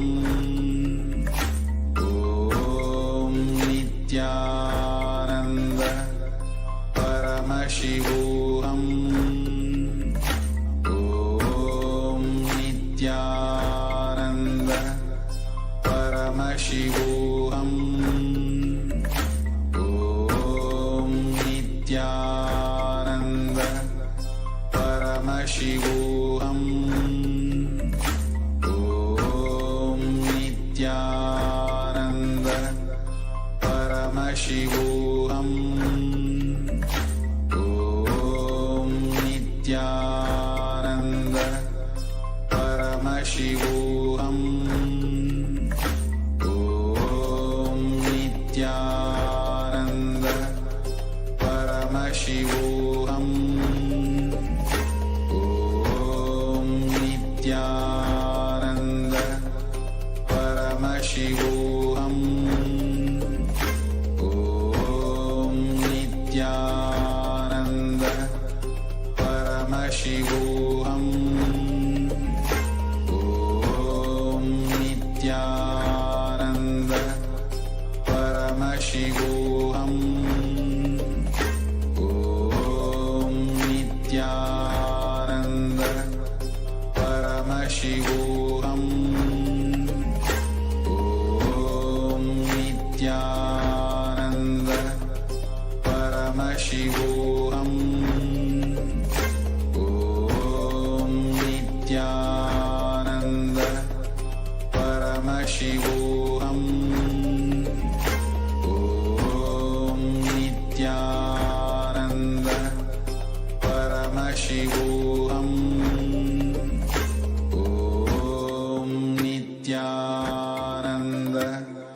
परमशिवोऽहम् ॐ नित्यानन्द परमशिवोऽहम् ॐ नित्यानन्द परमशिवोऽहम् ॐ नित्यानन्द परमशिवोऽहम् ॐ नित्यानन्द परमशिवोऽहम् ॐ नित्यानन्द परमशिवोऽहम् ॐ नित्यानन्द परमशिवोऽहम् ॐ नित्यानन्द परमशिवोऽहम् ॐ नित्यानन्द परमशिवोऽहम् ॐ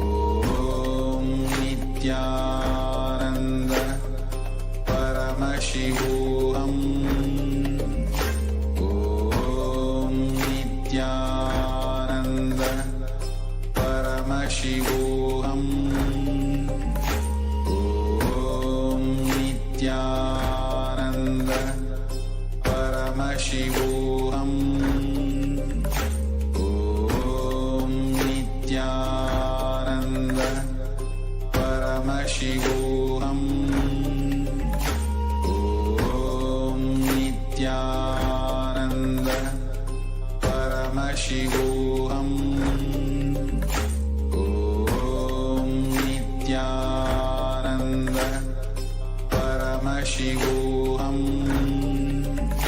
Om Nithyananda Paramashivoham. Now, slowly return to your physical body. Start to wiggle your fingers and toes, your wrists and your ankles. Move your arms and legs around. Pull your knees up towards your chest. Rock your body from side to side as you slowly return to a comfortable seated position. Congratulations, you completed the Pratama Vinyasa Krama 108 asanas. With this, we conclude today's Nithyananda Yoga session for the Paramashivoham Level 1 participants. Thank you so much for joining us today. The next Acharya is going to start their session soon. And for the Paramashivoham Level 2 and 3 participants, let us now move on in the sequence, starting off with the next asana, which is Yathasanishtasana. Sit in a comfortable posture, which brings ease to your physical and mental space. Any posture is fine. You can even sit on a chair, but place your hands on top of the knees in Bindu Mudra. Index fingers and thumbs together. As you visualize Swamiji in your inner space, breathe in Samana Kumbhaka. Inhale, hold your breath, and kindle with Jataragni, the digestive fire in your stomach. As you perform the Mula Bandha and internally chant Om Nithyananda Paramashivoham. पर्यङ्कं तत्समाख्यातं यतसंस्थं यथा स्थितिः. In a cross-legged position with your hands on the knees in Bindu Mudra, visualize Swamiji in your inner space and start inhaling as deep as you can and exhaling as deep as you can again and again in Samasana. इदानीं गर्भिणीनां योगाभ्यासो यथा लघु सुखप्रसवलाभाय प्रोच्यते प्राक्तने पथि.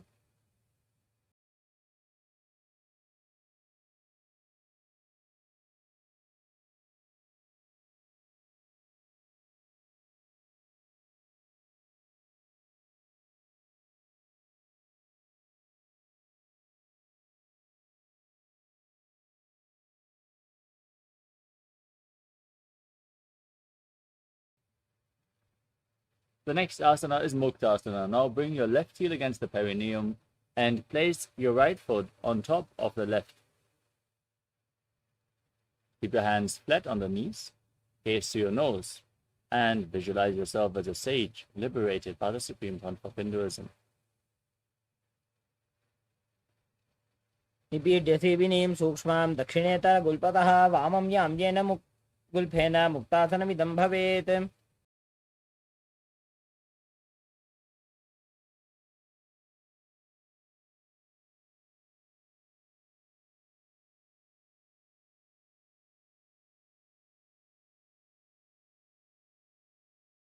Next up is Siddhasana. Now shift your gaze up towards your third eye. Visualize Swamiji in your inner space and keep breathing in Samana Kumbhaka. स्थानसम्यमितेन्द्रियो चलदृशा पश्यन् भ्रुवोरन्तरं तैतन्मोक्षकपातभेदजनकं सिद्धासनं प्रोच्यते.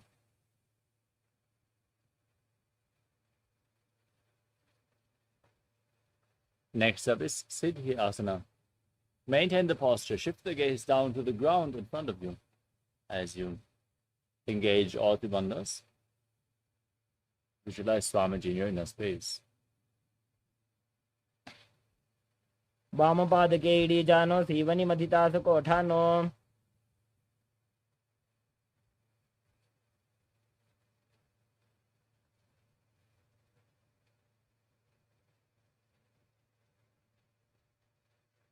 Next up is Rudrasana 2.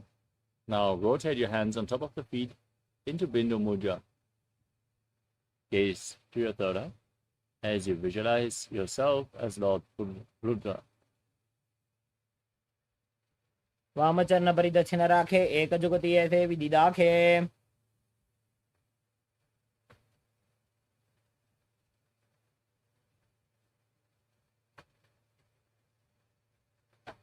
Next up is Santa Dhunasana.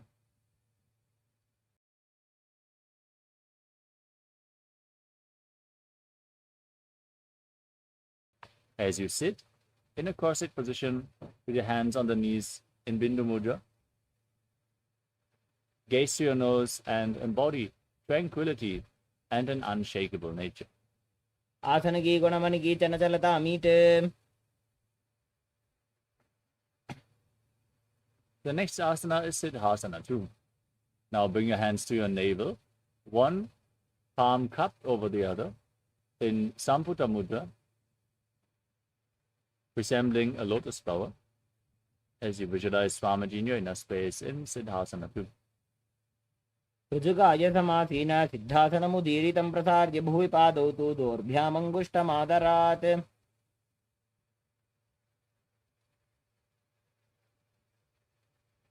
Next up is Bandha Yoni Asana. Now set the Sankalpa to manifest through the womb of creation and inhale as deep as you can. As you close all your five senses with your fingers, mouth with little fingers, nostrils with ring fingers, eyes with index and middle fingers, and your ears with your thumbs. यत्र मध्ये महादेव बन्धयोन्यासने शृणु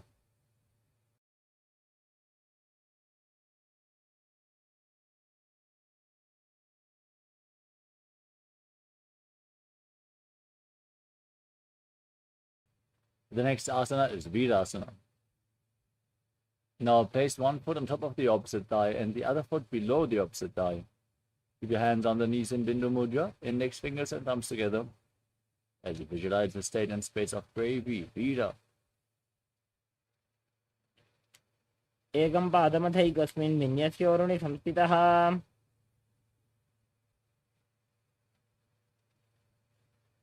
Next up is Valmikasana. Maintain the position with your hands on the knees in Bindu Mudra. Gaze to your third eye and visualize the great sage Valmiki, poet and author of Ramayana. दावा पगगी बगदली पुनिएड़ी है जोय Next up is Joni Mudra. Now keep your hands flat on the knees. Gaze to your nose and visualize the Yoni Mandala, the visual representation of Devi Paramashiva Shakti. वामपादगी बगदली जाहि माहिली core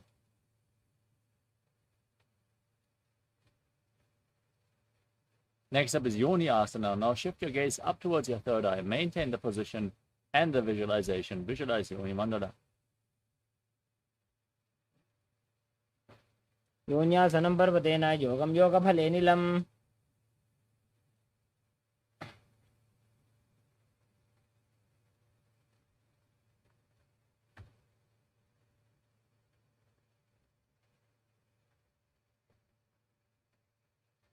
Next up is Bhadrasana 3. Now join the soles of the feet together and hold your feet with your hands as you push your knees down towards the mat. Gaze to your nose, visualize yourself as Lord Veeravata, and perform Udyana Bandha and Mula Bandha.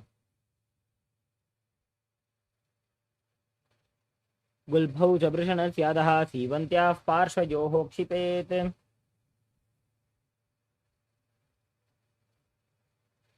Next up is Agodasana. Now maintain the same position with your legs. Place your left hand on the knee and cover your mouth with your right hand, closing the left nostril, inhaling through the right, then closing the right nostril, holding the breath. Now exhale to the left and inverse the breathing flow in Abhyantara Kumbhaka again and again as you gaze up towards your third eye. Press your tongue upwards in Kechari Mudra along the nasal tract if you can, as you visualize yourself as an Agori in Agorasana. पूर्व कहो भिश्रिका जोजी बाही विधि जोगी जैसो जी. Next up is Kanari Pavasana.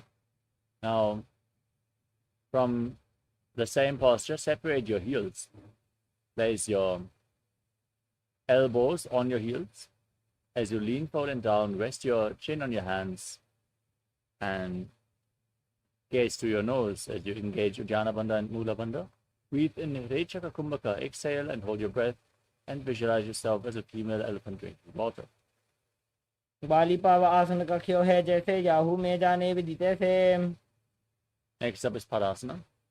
Now raise your knees, bring your hands below the feet and interlock your fingers in front as you raise your feet off the mat and gaze to the nose, visualizing Swamiji. ततोर्ध्वं रेचयेत् वायुं मृदुनिश्वास संयुतम्. Next up is Gopi Chandasana. Now interlock your fingers around the toes and pull them against your chest.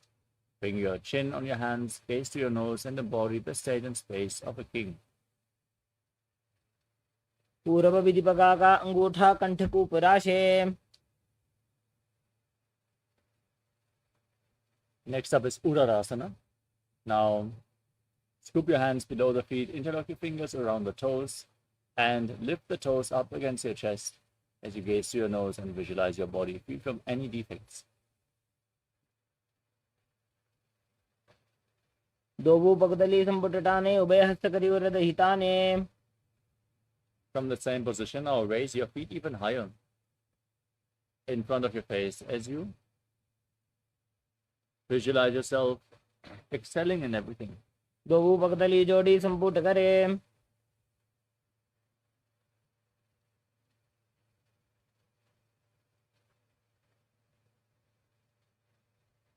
Next up is Bhudrasana. Now lift your legs over top of the respective shoulders and visualize yourself as a cobra as you bend your elbows up and interlock the fingers around your neck if you can. शिरासनं तो विज्ञेयं कक्षासनं ततः परं ग्रीवासनं च परमं भुजासनं इहोच्यते. Next up is Kalyanasana. Now, with your legs over the shoulders, bend your elbows down and interlock fingers behind your neck as you gaze to your nose and visualize yourself as a beautiful, auspicious goddess. दो हाथ पगम बीच आने तिनको गोड़ा नीचे ठाने.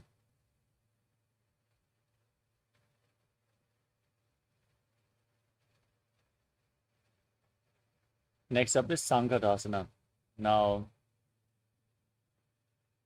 sit on the left heel as you keep the left foot flat on the ground and stack the right knee over top, bringing the right heel to the left hip. Place your hands onto opposite knees and visualize yourself as an elegant swan. वामपादं चिदेर्मूलं संन्यस्य धरणीतले.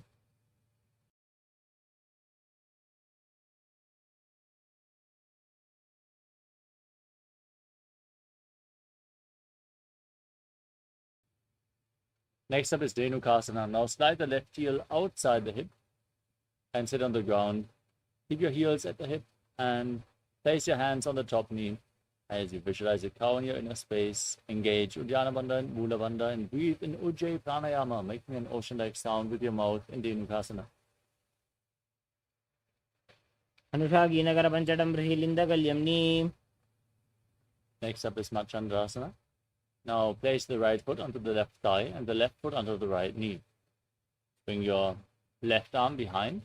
Reach for opposite thighs with your hands as you catch a hold, twist your spine even further.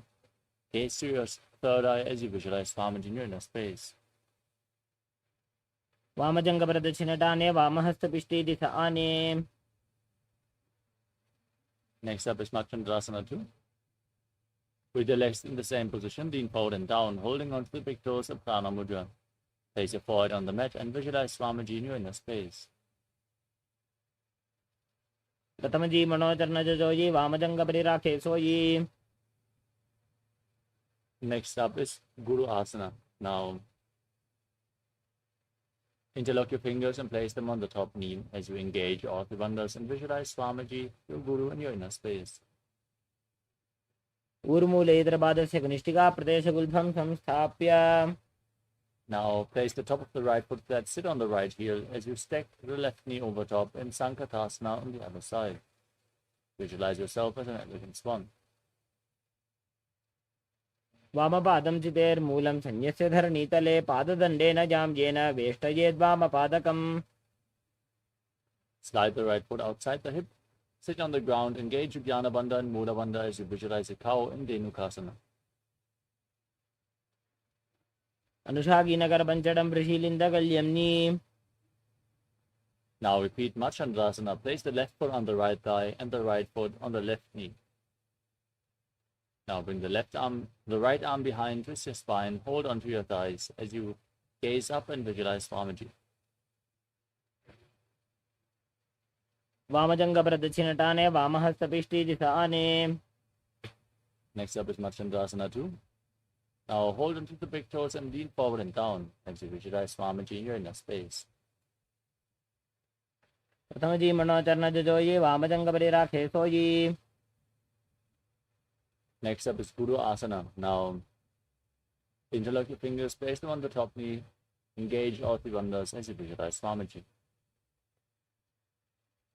ऊर्मूले इतरपादस्य कनिष्ठिका प्रदेशगुल्भं संस्थाप्य. Next up is Pashasana. Place your feet flat, knees raised against your chest. Pull them close with opposite hands as you cross your arms in front. Press your tongue up. Engage Jari Mudra, gaze to your third eye and visualize Swamiji. पादतले भूमो निधाय जाननुरुषि निधाय विपरीतहस्ताभ्याम् ऊरुसहितजङ्गे निबध्य.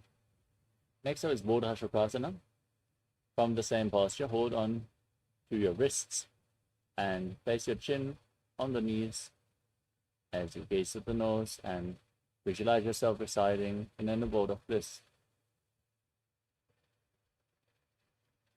द्वौ पगदली भूपतिधरे कोर्माहिलीय शेखरे. Next up is Kurakatasana. Now bring your hands underneath your legs. Hold on to opposite elbows below your knees as you gaze to your nose and visualize Swamiji in your inner space. मूलद्वारि धरती परिठाने डाबा पगपरितचिपदाने. Now cross the right foot over the left. Keep holding onto your elbows as you keep your toes pointing up, gaze to your nose and visualize the great sage Maharishi Sumati in Sumati Asana. मूलद्वारि धरती परिठाने डाबा पगपरितचिपदाने. Next up is Dandasana. Now extend your legs out forward and interlock your fingers, raising your arms up with the wrists pointing outwards, gaze to your nose, visualize Swamiji and engage all the bandhas. इदानीं गर्भिणीनां योगाभ्यासो यथा लघु सुखप्रसवलाभाय प्रोच्यते प्राक्तने पथि. Next up is Arambhasana. Now lean forward and down. Hold on to the big toes in Prana Mudra as you start breathing in Nadi Shodhana. Inhale through one nostril and exhale through the other alternatingly as you clean your nadis. Keep the prana along your spine, along the chakras. Visualize Swamiji in your inner space. दो पग मिली वा पधारी पगा का अंगूठा पकड़ी लीलाट गोड़ा लगावे. Next up is Pidukasana. Now separate your feet and slightly raise your knees as you bring your arms below the legs and holding on to the soles of the feet from the outside. Gaze through your third eye as you visualize Swamiji in your inner space. प्रथम बैसी दो पाव पसारी कचको उर्द को कोरडो डारे. Next up is Jalandharipavasana. Now join the soles of the feet in front. Bring your hands below the shins, palms facing up, elbows on the ground. Place your face on the feet and visualize Swamiji. दो एड़ी में लिखे दीजिए हाथ पसारी। Next up is Urdhva Paschimottanasana. As you lift one leg behind your neck, lean forward and down, hold on to the front foot. As you visualize Swamiji in your inner space, breathe in Pratyahara Pranayama. Visualize that the prana is flowing upwards within your body.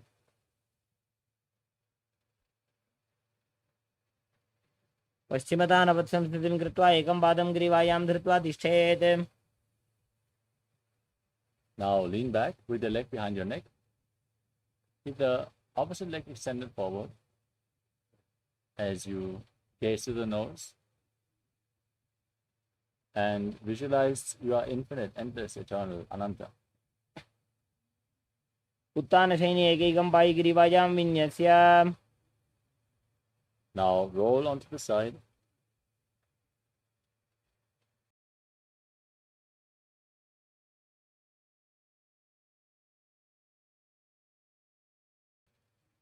And gaze to your nose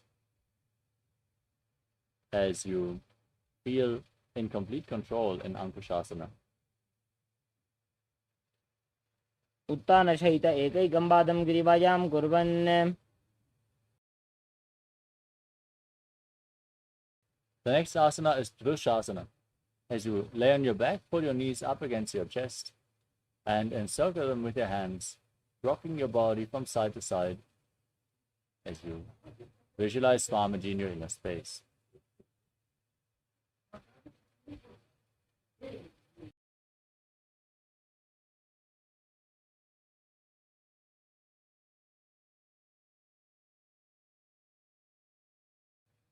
उत्तानशयनं जानुनि हृदयपष्टम्भ।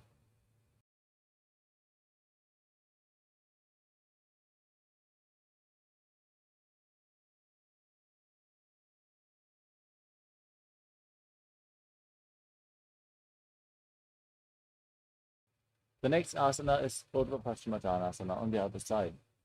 Now lift the other leg behind your neck and lean forward and down, holding onto the front foot as in Paschimottanasana, as you visualize Swamiji in your inner space.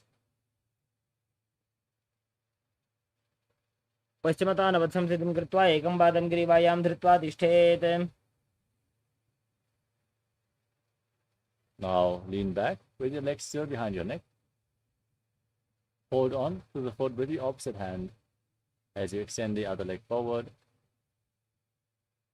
Visualize Swamiji in your inner space in Ananta. Visualize you are infinite, endless, eternal in Anantasana. उत्तानशयने एकैकं पायि ग्रीवायां विन्यस्य।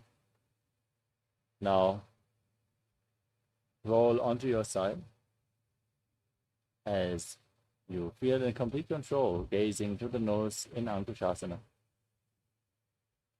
उत्तानशयित एकैकं पादं ग्रीवायां कुर्वन्।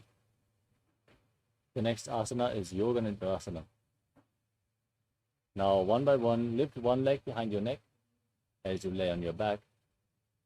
Gaze to your nose and visualize Swamiji in your inner space. Remember to breathe in Pratyahara Pranayama and interlock your fingers behind your back as you gaze to your nose. पादाभ्यां वेष्टयेत् कण्ठं हस्ताभ्यां पृष्ठबन्धनं तन्मध्ये शयनं कुर्यात् योगनिद्रा सुखप्रदा। Next up is Atmaramasana.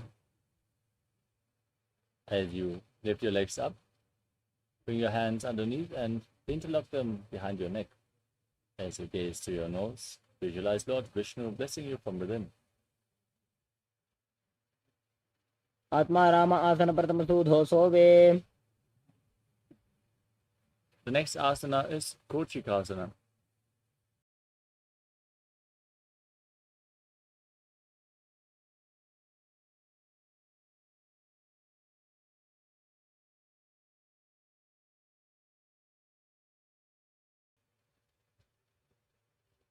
As you lay on your back, extend your arms out to the side and pull your knees up against your chest with the soles of the feet facing up.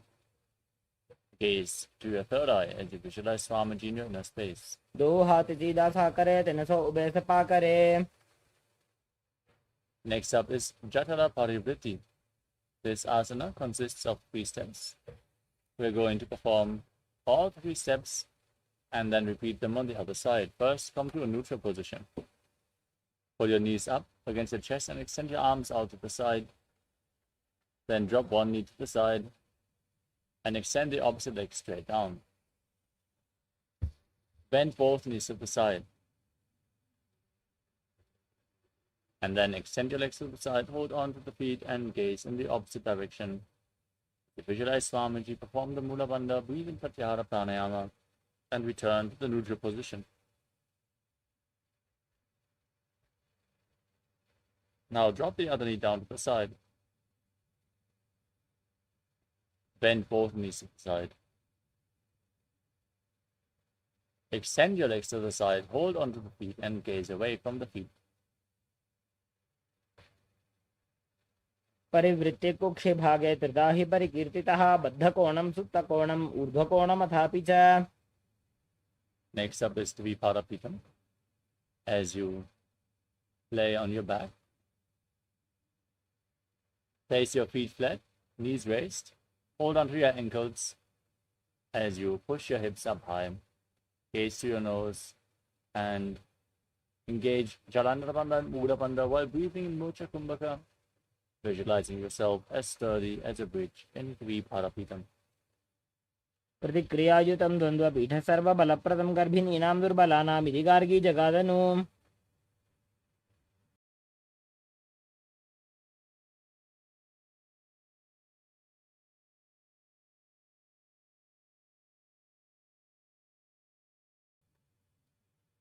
Next up is Paryankasana. Now bring your hands over top of your shoulders, hands flat, fingers pointing towards your feet. As you push your hips up high, walk your hands and feet closer together. As you visualize yourself as sturdy as stone furniture, breathe calmly through your nose in Sahasrara Kumbhaka. उत्तानशयनं हस्ततलाभ्यां भूमिं वष्टभ्यः पादतलाभ्यां भूमिं धृत्वा. Now lay down on your back. Pull your knees to the chest. Bring your hands on the shoulders and move your legs in a circular motion, visualizing yourself as a dog playfully rolling around on its back. शरीरं संस्थाप्य जानुनी सम्मील्य नाभौ वाणिज्य. Next up is the Viparita Karani. Now keep your hands flat on the mat and lift your legs up straight. Point your toes upwards as you visualize Swamiji in your inner space. Breathe in Mocha Kumbhaka and move your legs in a circular motion. भूतले सशिरो दत्त्वा खेनये चरणद्वयं विपरीतकृतिश्चैषा सर्वतन्त्रेषु गोपिता. Now stop the movement of the legs. Point your toes upwards.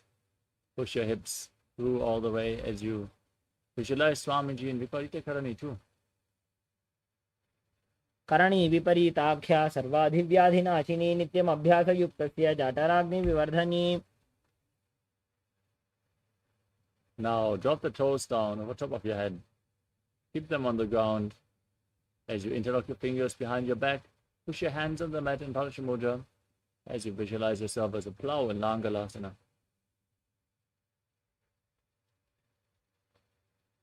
नरकासने स्थित्वा नासिका प्रदेशे भूमौ पादपृष्ठे स्थाप्य. Now reach for your feet above your head. Hold on to the feet. In Shaita Paschimottanasana, one of the 84 asanas revealed directly by Lord Paramashiva himself.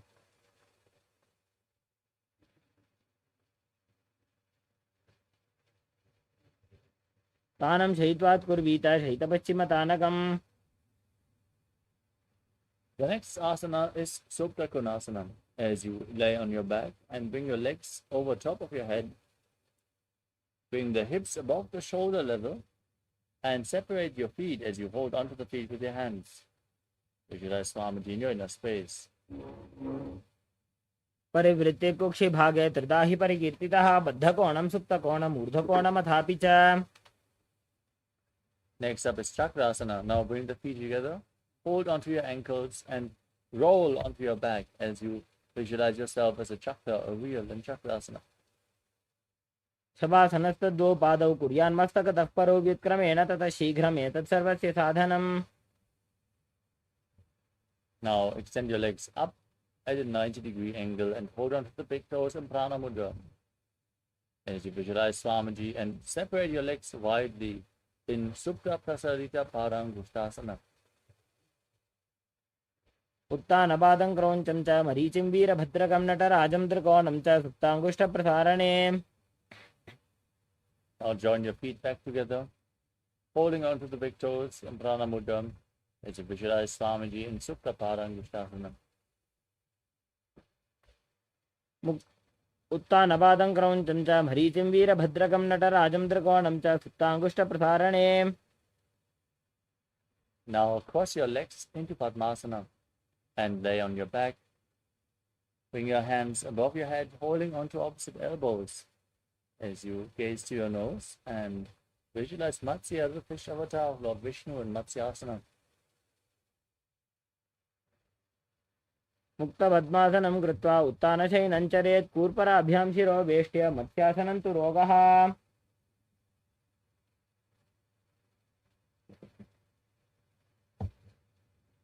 Next up is Parasharamasana. Now place the back side of the right hand onto the left palm above your head. Keep your body in the same position. Otherwise, as you gaze to your nose, visualize Lord Rama in Parasharamasana. प्रथमकरे पद्मासन आछे सुधो सोवे भूपरिपाछे Next up is Sarvangasana. Now keep your legs in Padmasana and raise your knees and hips off the ground. As you support your lower back with your hands, rest your elbows on the ground for support. Gaze to the nose as you visualize Swamiji and breathe in Murja Kumbhaka with Jalandhara Bandha and Mula Bandha engaged in Sarvangasana. अथवा क्षेत्रसंक्षेपात् सर्वाङ्गासनमुत्तमम्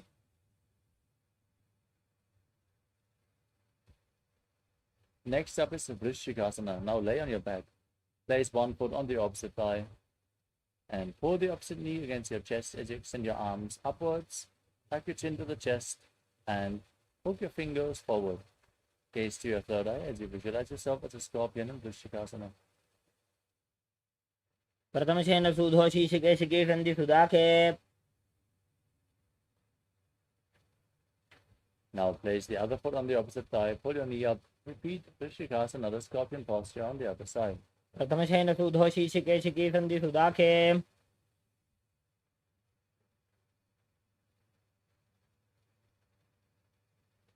Next up is Vrishabharakshipasana. Now lay on your back and interlock your fingers behind your neck.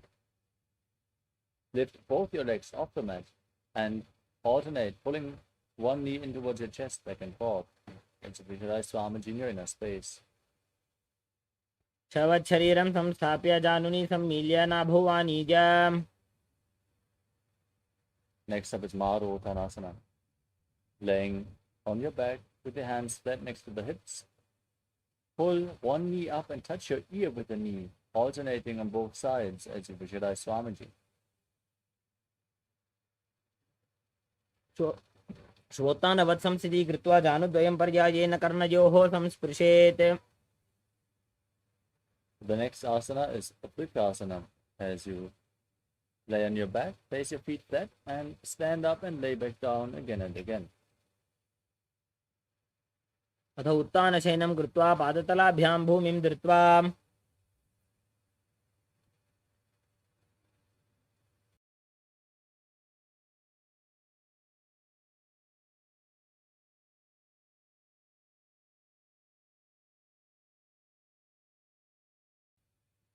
The next asana is Lutasana. Now, as you lay on your back, roll over completely as you visualize Swamiji in your inner space and finally end in a prone position. उत्तानशयनं पादौ शिर उल्लङ्घ्य भूमौ स्थापयित्वा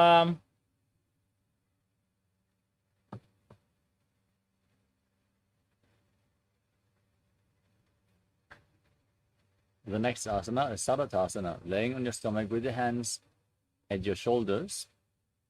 Contract your lips and make a whistling sound like a flute while inhaling as you visualize yourself as a chariot, carrying warriors into a battle for Dharma on your chariot back. निब्जं शयनं कृत्वा नाभिं भूमौ निधाय संवज्रस्ताभ्यां भूमिमष्टभ्य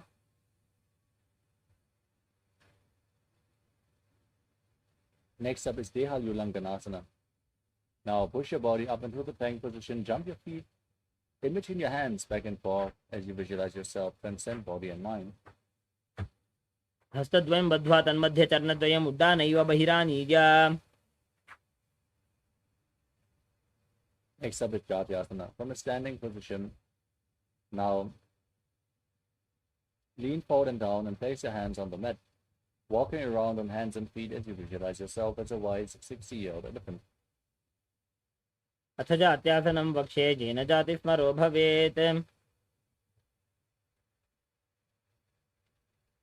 Next up is the Lolitika Karana. Now stand in Adimandi posture and raise your elbows to the shoulder level, rotating around your arms around the body as you lean back and move your head in all directions.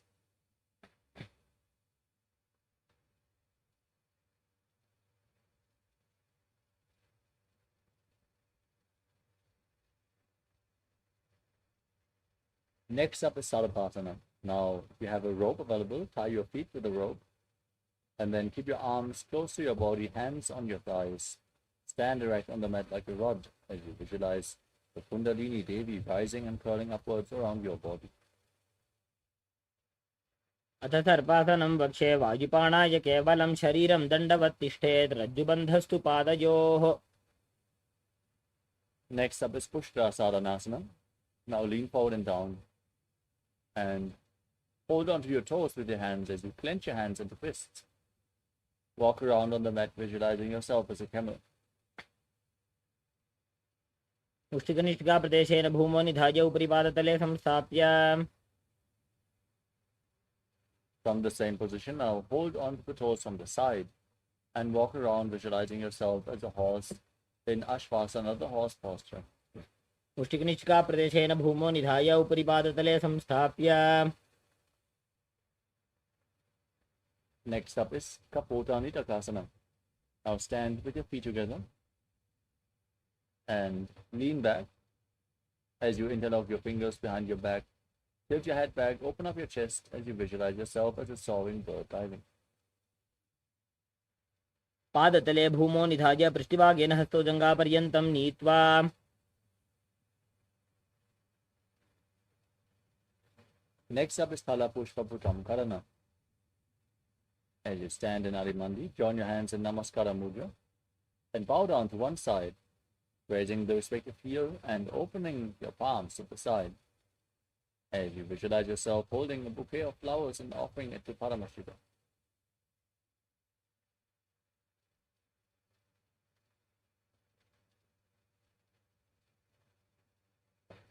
Next up is Khadgasana. Now gaze to your nose and visualize yourself as a rhinoceros as you lay down on your stomach. Then jump your feet back up towards your hands and stand, extending your hands in Namaskara Mudra, resembling the horn of a rhinoceros. आसनं कृत्वा पादतलाभ्यां भूमिं धृत्वा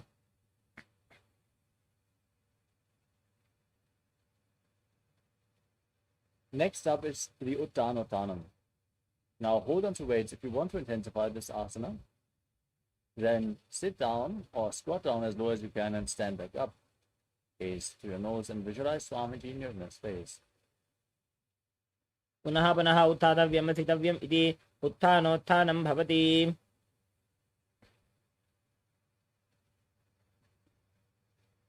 Next up is Musalasana. Now raise your arms up above your head and jump repeatedly as you visualize yourself as a mace. सरलं स्थित्वा ऊर्ध्वं बाहु नयेत् वारं वारम् उड्डानं कृत्वा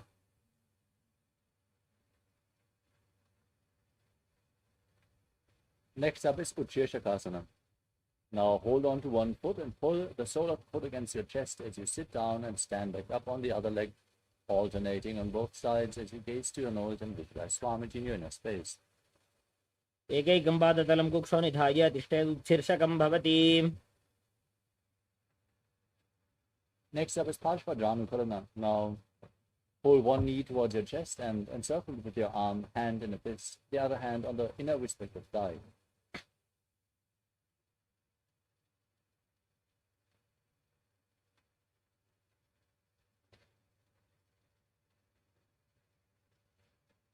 Next up is Tandavasana. Now extend your arms and one leg forward as you visualize yourself fiercely dancing as Lord Shiva. Hold on to weights and sit down and stand back up in Tandavasana. एकेन पादेन स्थातव्यं ताण्डवासनं भवति. Next up is Brahmanasana. Now raise one foot towards the inner opposite thigh. Your hands at the side as you visualize Lord Brahma blessing you from within. ब्राह्मणासनमावक्षे यत्कृत्वा ब्राह्मणो भवेत्. Next up is Garudasana 3. Now bring the left foot over and around the right knee. Tuck the left toes behind the right. Bring the left arm below the right and join your hands in Namaskara Mudra as you visualize yourself as Lord Garuda. उत्तानकूर्मपीठं च सिंहस्गारुडमेव च वातायनं गोमुखं च भारद्वाजं त्रिविक्रमम्. Next up is Ekapadasana. Now bring the left foot onto the right thigh.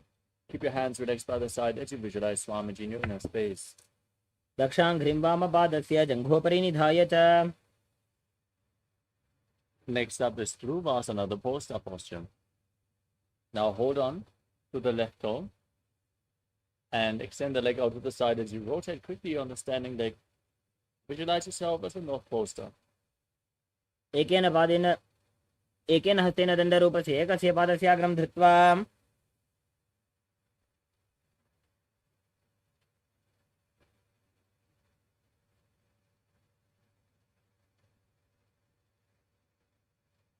The next asana is Trivikramasana. Now lift one leg behind your neck and then stand tall on the mat. Visualize Lord Vishnu blessing you from within as you perform the 3 steps of Lord Vishnu, sitting down and standing back up in Trivikramasana. ग्रीवायां पादं संस्थाप्य स्थातव्यम् उत्थातव्यं त्रिविक्रमासनं भवति.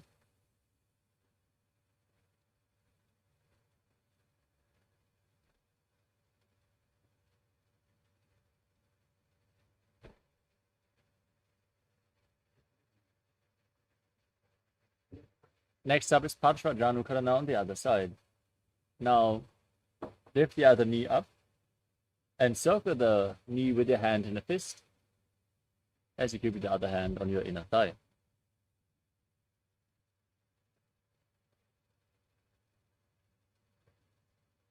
Next up is Tandavasana on the other side. Now hold on to weights, extend your arms and one leg as you sit down and stand back up, visualizing yourself fiercely dancing as Lord Shiva. एकेन पादेन स्थातव्यं ताण्डवासनं भवति. Now repeat Brahmanasana. Keep one foot at the inner opposite thigh, hands at the side. Visualize Lord Brahma blessing you from within. ब्राह्मणासनमावक्षे यत्कृत्वा ब्राह्मणो भवेत्.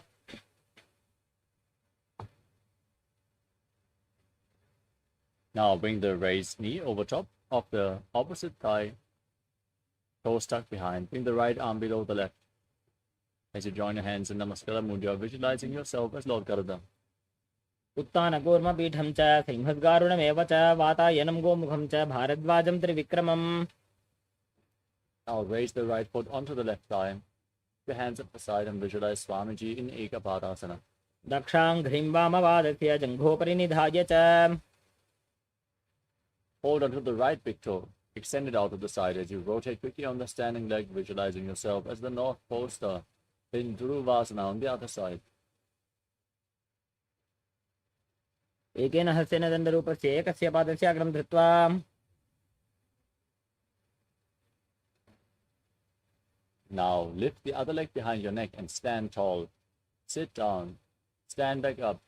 Visualize Lord Vishnu as you perform the 3 steps of Lord Vishnu in Trivikramasana. ग्रीवायां पादं संस्थाप्य स्थातव्यम् उत्थातव्यं त्रिविक्रमासनं भवति.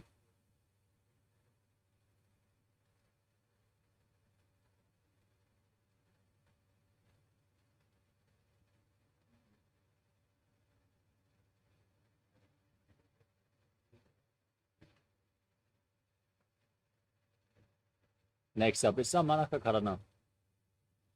Now stand with your heels together, toes pointing outwards and your hands at the outside of your hips, fingers pointing one by one. in this neutral posture. Relax from this intense sequence of asanas as you get ready for the final 100 asanas of the sequence, starting off with Kodak Anjali Asana. Now squat down as you bring your hands in between the legs, interlocking the fingers in front of your navel as you visualize the great sage Goraknath, the founder of the Natha Yoga Hindu Sampradaya, and breathe in Jiva Chala Kumbhaka. Inhale, hold your breath, and move the prana freely by the force of your will. Pratamahi bohoye bahuri nicho punihove. Next up is Kanchi Asana. As you squat down, interlock your fingers behind and visualize Swamiji in your inner space. ऊर्मध्याद् हस्तो निवेश्य नितम्बं धृत्वा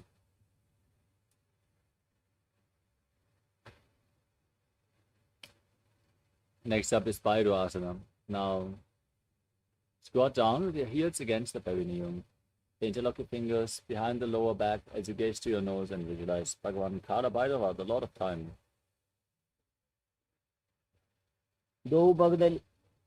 दो बगा की थलिया की माहिली को और मिलागी फना पानी उकड़ मोड़ वैसे.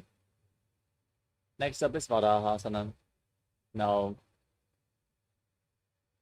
squat down with the heels against your perineum, toes separated.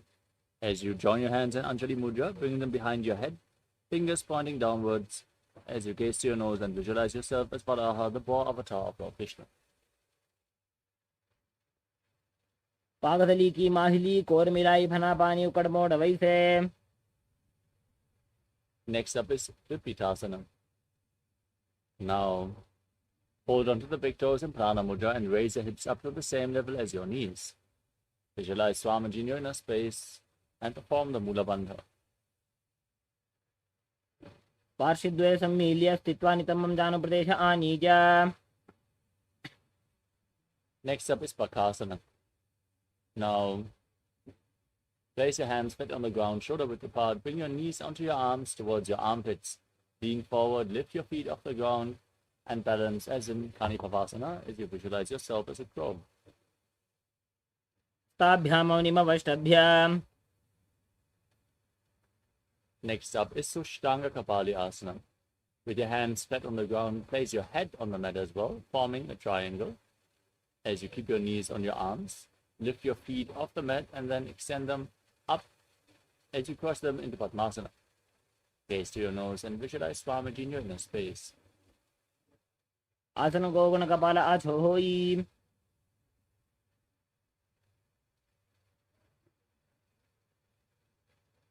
Next up is Guptasana. Now sit in a kneeling posture with your heels outside the hips, feet flat, toes touching behind. Keep your hands on the knees as you gaze to your nose and visualize you're sitting in the secret seat with Paramashiva and Guru. जानूर्भोरन्तरे पादौ कृत्वा पादौ च गोपयेत्. Next up is Vrikshasana 2. As you place your hands on the mat and pick your legs up into a handstand, you lean against the wall if needed, or ask a partner to assist you in this asana. Everyone should perform this asana to purify the 7 chakras. Now with your hands down, your feet up, visualize yourself as a tree with deep roots growing into the ground in Vrikshasana 2. सप्तचक्रक्षालनाय vrikshasana विशेषकान्. Next up is Shibu Asana. From the handstand position, or bring your hands and feet closer together. Gaze up towards your third eye and visualize that Tejas energy is flowing towards your third eye, rejuvenating your body.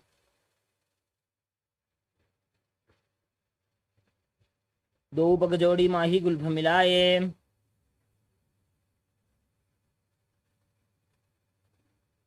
Next up is Matsyasana 2. Place your hands flat on the ground.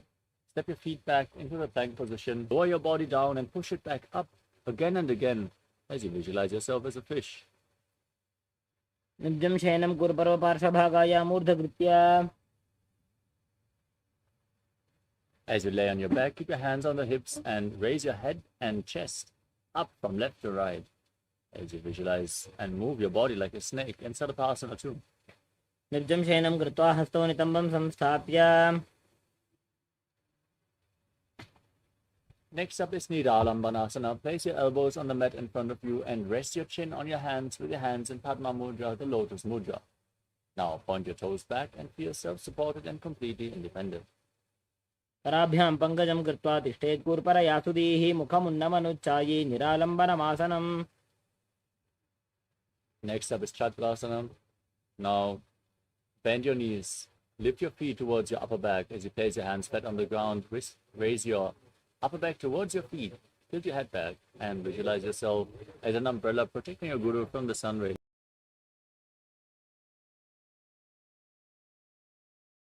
अर्ध्यासनं स्थित्वा हस्ततलाभ्यां भूमिं वष्टभ्य. Next up is Vajrasana. Now sit in a kneeling posture with your feet flat on top of the heels. Extend your arms out in front.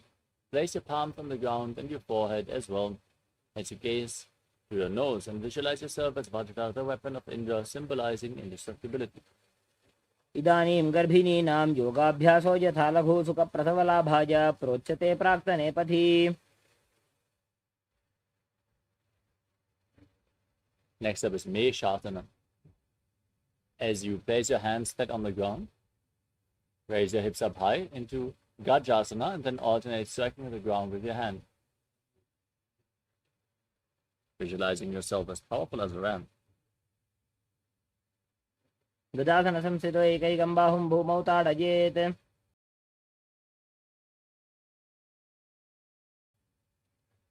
The next asana is Ajasana. As you raise your legs up into a handstand, slowly lower your face down towards the ground as you visualize yourself as unborn, existing for all eternity. गजासनसंस्थितो पादद्वयमन्तराळे कृत्य.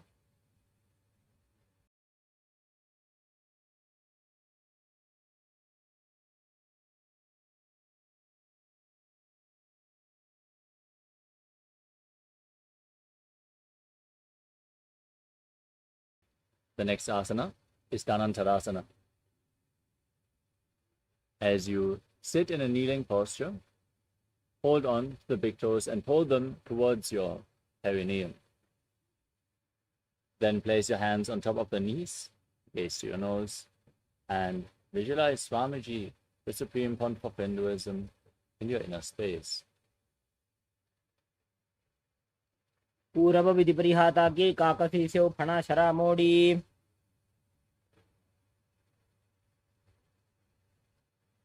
Next up is the Angamotanam.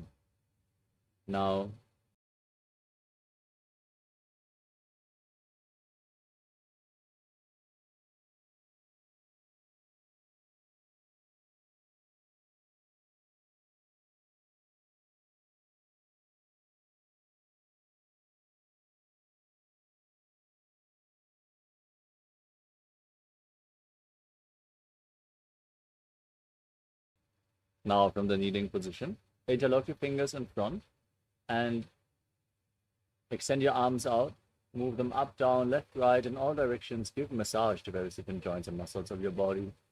As you then interlock your fingers behind, repeat the movement and visualize Swamiji in your inner space.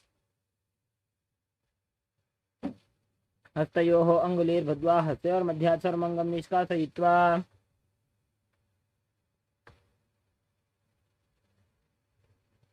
The next asana is Garudasana form. Now sit with your toes pointing outwards, your thighs and calves on the ground. Place your hands on the knees and visualize yourself as Lord Garuda flying Lord Vishnu and Lakshmi on his back. जङ्घोरुभ्यां धरां पीड्य स्थिरकायो द्विजानुना.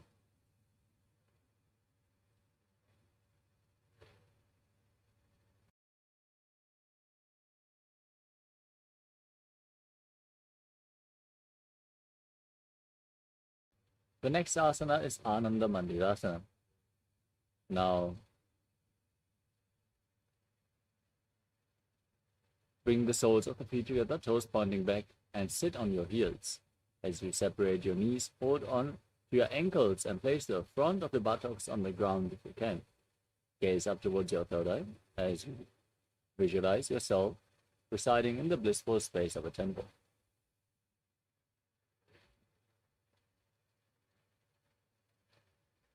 अथ वक्षे Neelkanth आनन्दमन्दिरासनं यत्कृत्वा अमरो धीरो भवत्येवेह साधकः. Next up is Mandukasana 2. Now overlap your feet and sit on your heels.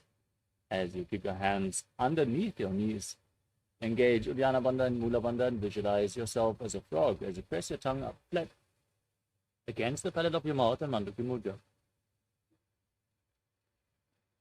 पृष्ठं सम्पीड्य गुल्भाभ्यां जान्वङ्गे सवलयाकृतिः हस्तौ पादतले क्षिप्तो मण्डूकं पाददोषहृत्. Next up is Narasimhasana. Now tuck your toes, sit on raised heels. Place your hands flat on the ground close to your feet, the thumbs touching. As you stick your tongue out, gaze to the tip of your nose and exhale forcefully again and again. Visualize Narasimha, the lion man avatar of Lord Vishnu in Narasimhasana. दो फणा पानी हो वैसे AD Mailer गुदा निवैसे. Next up is Vishrakasana. Now sit on the raised heels with your knees on the ground and cover your mouth with your hands. Bring your thumbs underneath the teeth and inhale through the right nostril, exhale through your mouth in Vishraka Pranayama. As you gaze to your nose and visualize yourself as Devi victorious over your fears in Vishrakasana. दो बगा की AD Joji घोड़ा फनो बान पुनि होई. Next up is Makarasana. Bring the soles of the feet together, the feet flat, toes pointing back. Separate your knees, sit on the heels, and raise your elbows. Bend them, bring your fingers towards your armpits, and mimic a monkey stretching itself as you visualize yourself as a playful monkey, gazing up towards your third eye in Makarasana. दो बगदली संपुट आने तिनके पुष्टि भूमि परिधाने.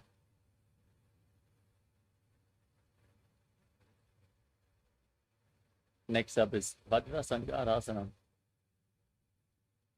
Now, squat with the soles of the feet together, knees separated, raise off the mat as you hold on to opposite elbows behind your back, gaze to your nose, and embody diamond-like strength for you and your Sangha, your spiritual community. प्रथम बना पानी होए वैसे दो AD गुदा निवैसे. Next up is Kanjanasana. Now, place your knees on the ground and cross your heels as you sit on the heels. Place your hands flat on the ground next to your body. Gaze to your nose and visualize perfect health beyond any and all physical or mental ailments as you engage with Uddiyana Bandha and Mula Bandha.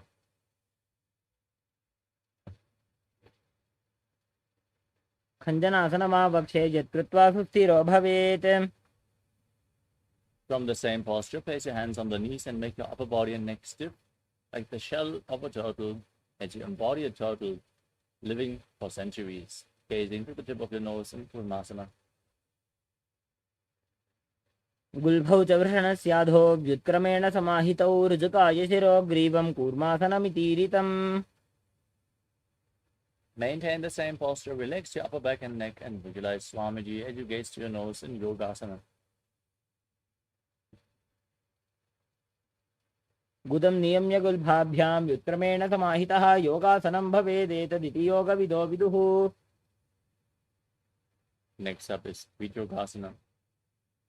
Now stand on the knees and cross your feet with the feet near the opposite knees. Hold on to your calves with the fingers inside and the thumbs outside.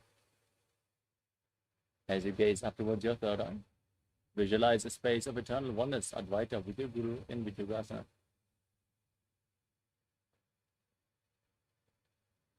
गोड़ा वामो बहोई गोड़ा आड़ा राखे दोई. Next up is Ushtrasana 2. Now place your feet flat on the ground behind you. Stand on your knees and lean back. Hold onto your heels. As you push your hips forward, tilt your head back, and visualize yourself as a camel. मेरुदण्डग्रन्थिदाढ्य सम्पिपादयिषु पुमान्.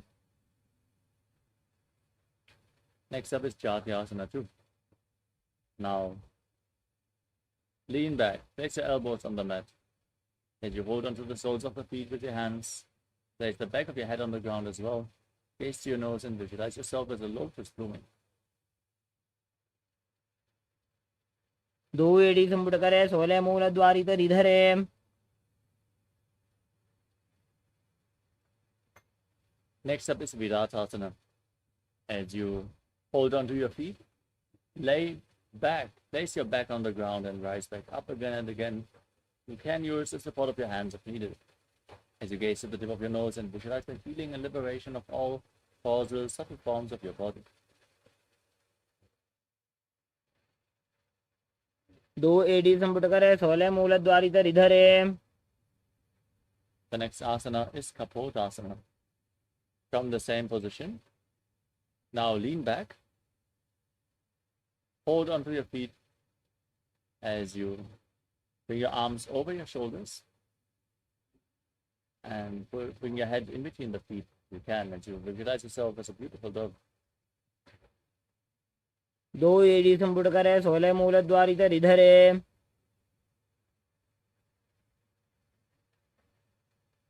Next up is Vadasana. Now stand on the knees with the toes tucked behind and hold on to opposite elbows as you gaze through your nose and internally chant Om Nithyananda Paramashivoham. For this is the boon fulfilling posture. Receive your boon from Paramashiva. Ganga पृष्ठभूमो निधाय जंगोद्रजोः ऊरुनी संस्थाप्य. Next up is Varahasana 2. With your toes tucked, sit down on your heels and place your forearms on the mat, resting your face on your hands as you visualize yourself as Varaha, the boar avatar of Lord Vishnu. जानुनी भूमौ संस्थाप्य हस्ताभ्यां बाहु परस्परं धृत्वा.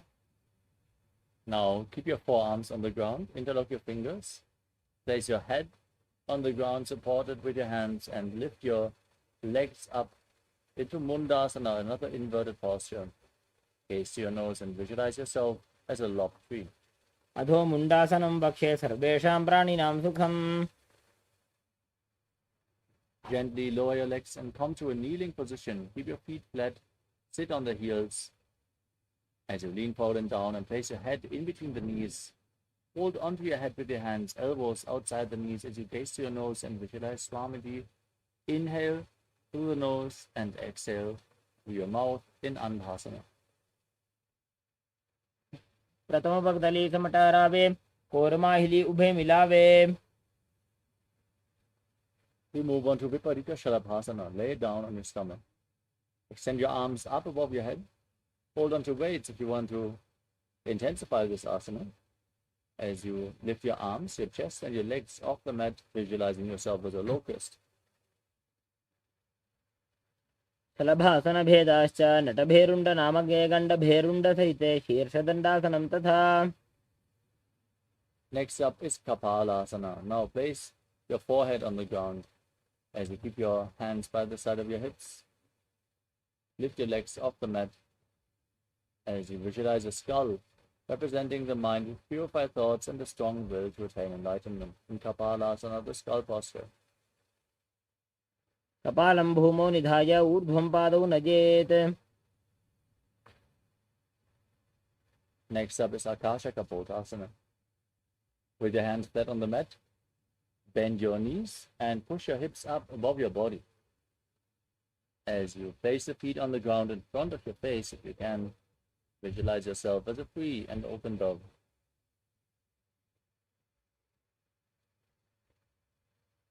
उष्ट्रासने स्थित्वा चरणौ भूमेरुत्थाप्य मस्तकोपरि नीत्वा.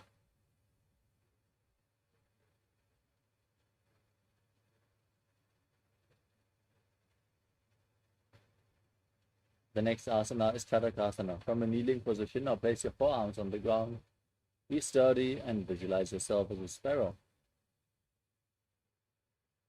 कूर्परपर्यन्तौ हस्तौ धरामोष्टभ्य Next up is Vrishikasana too. Now, keep your forearms on the ground and raise your hips and lift your legs up. Bring the feet over top of your body. Try to touch the back of your head as you visualize yourself as a scorpion. विच्छेव पुच्छप्रतिमाङ्घ्रिपार्श्वे धृत्वा स्वशीर्षे चिबुकं विधार्यकौ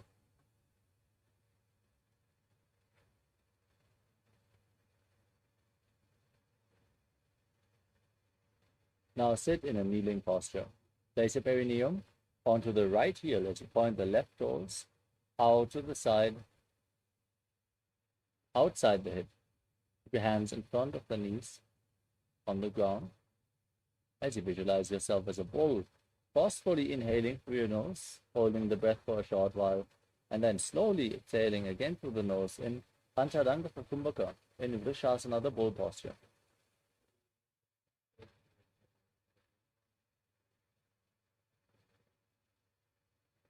वामपादं चितेर्मूलं संन्यस्य धरणीतले Next up is Lolasana. Now, keep your hands flat on the ground and raise your knees and entire body off the mat, balancing on your arms as you cross the toes of the left foot over the right and visualize Swamiji. लोलासनं सदा कुर्यात् वायुलोलापघातनात् Now, place your perineum onto the left heel. Keep the right foot outside the hip.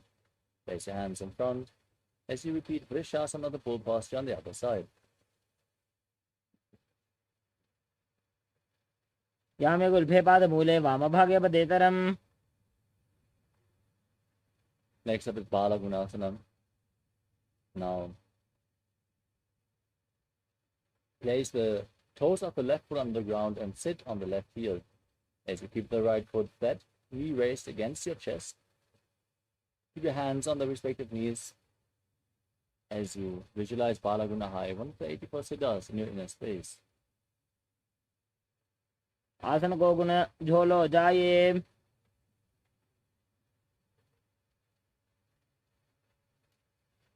Next up is Grahasana.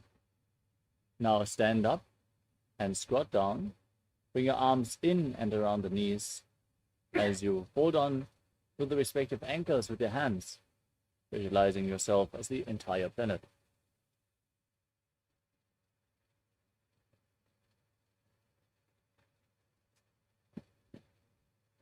दो भूपगदली संपुट करे कौरवारली भूपरि धरे Next up is Balagunasana. Next, tuck the toes of the right foot, sit on the right heel. As you place the left foot flat, knee raised against your chest, hands on the respective knees. Visualize Balaguna High in your inner space. आसन को गुण जल विकार जाई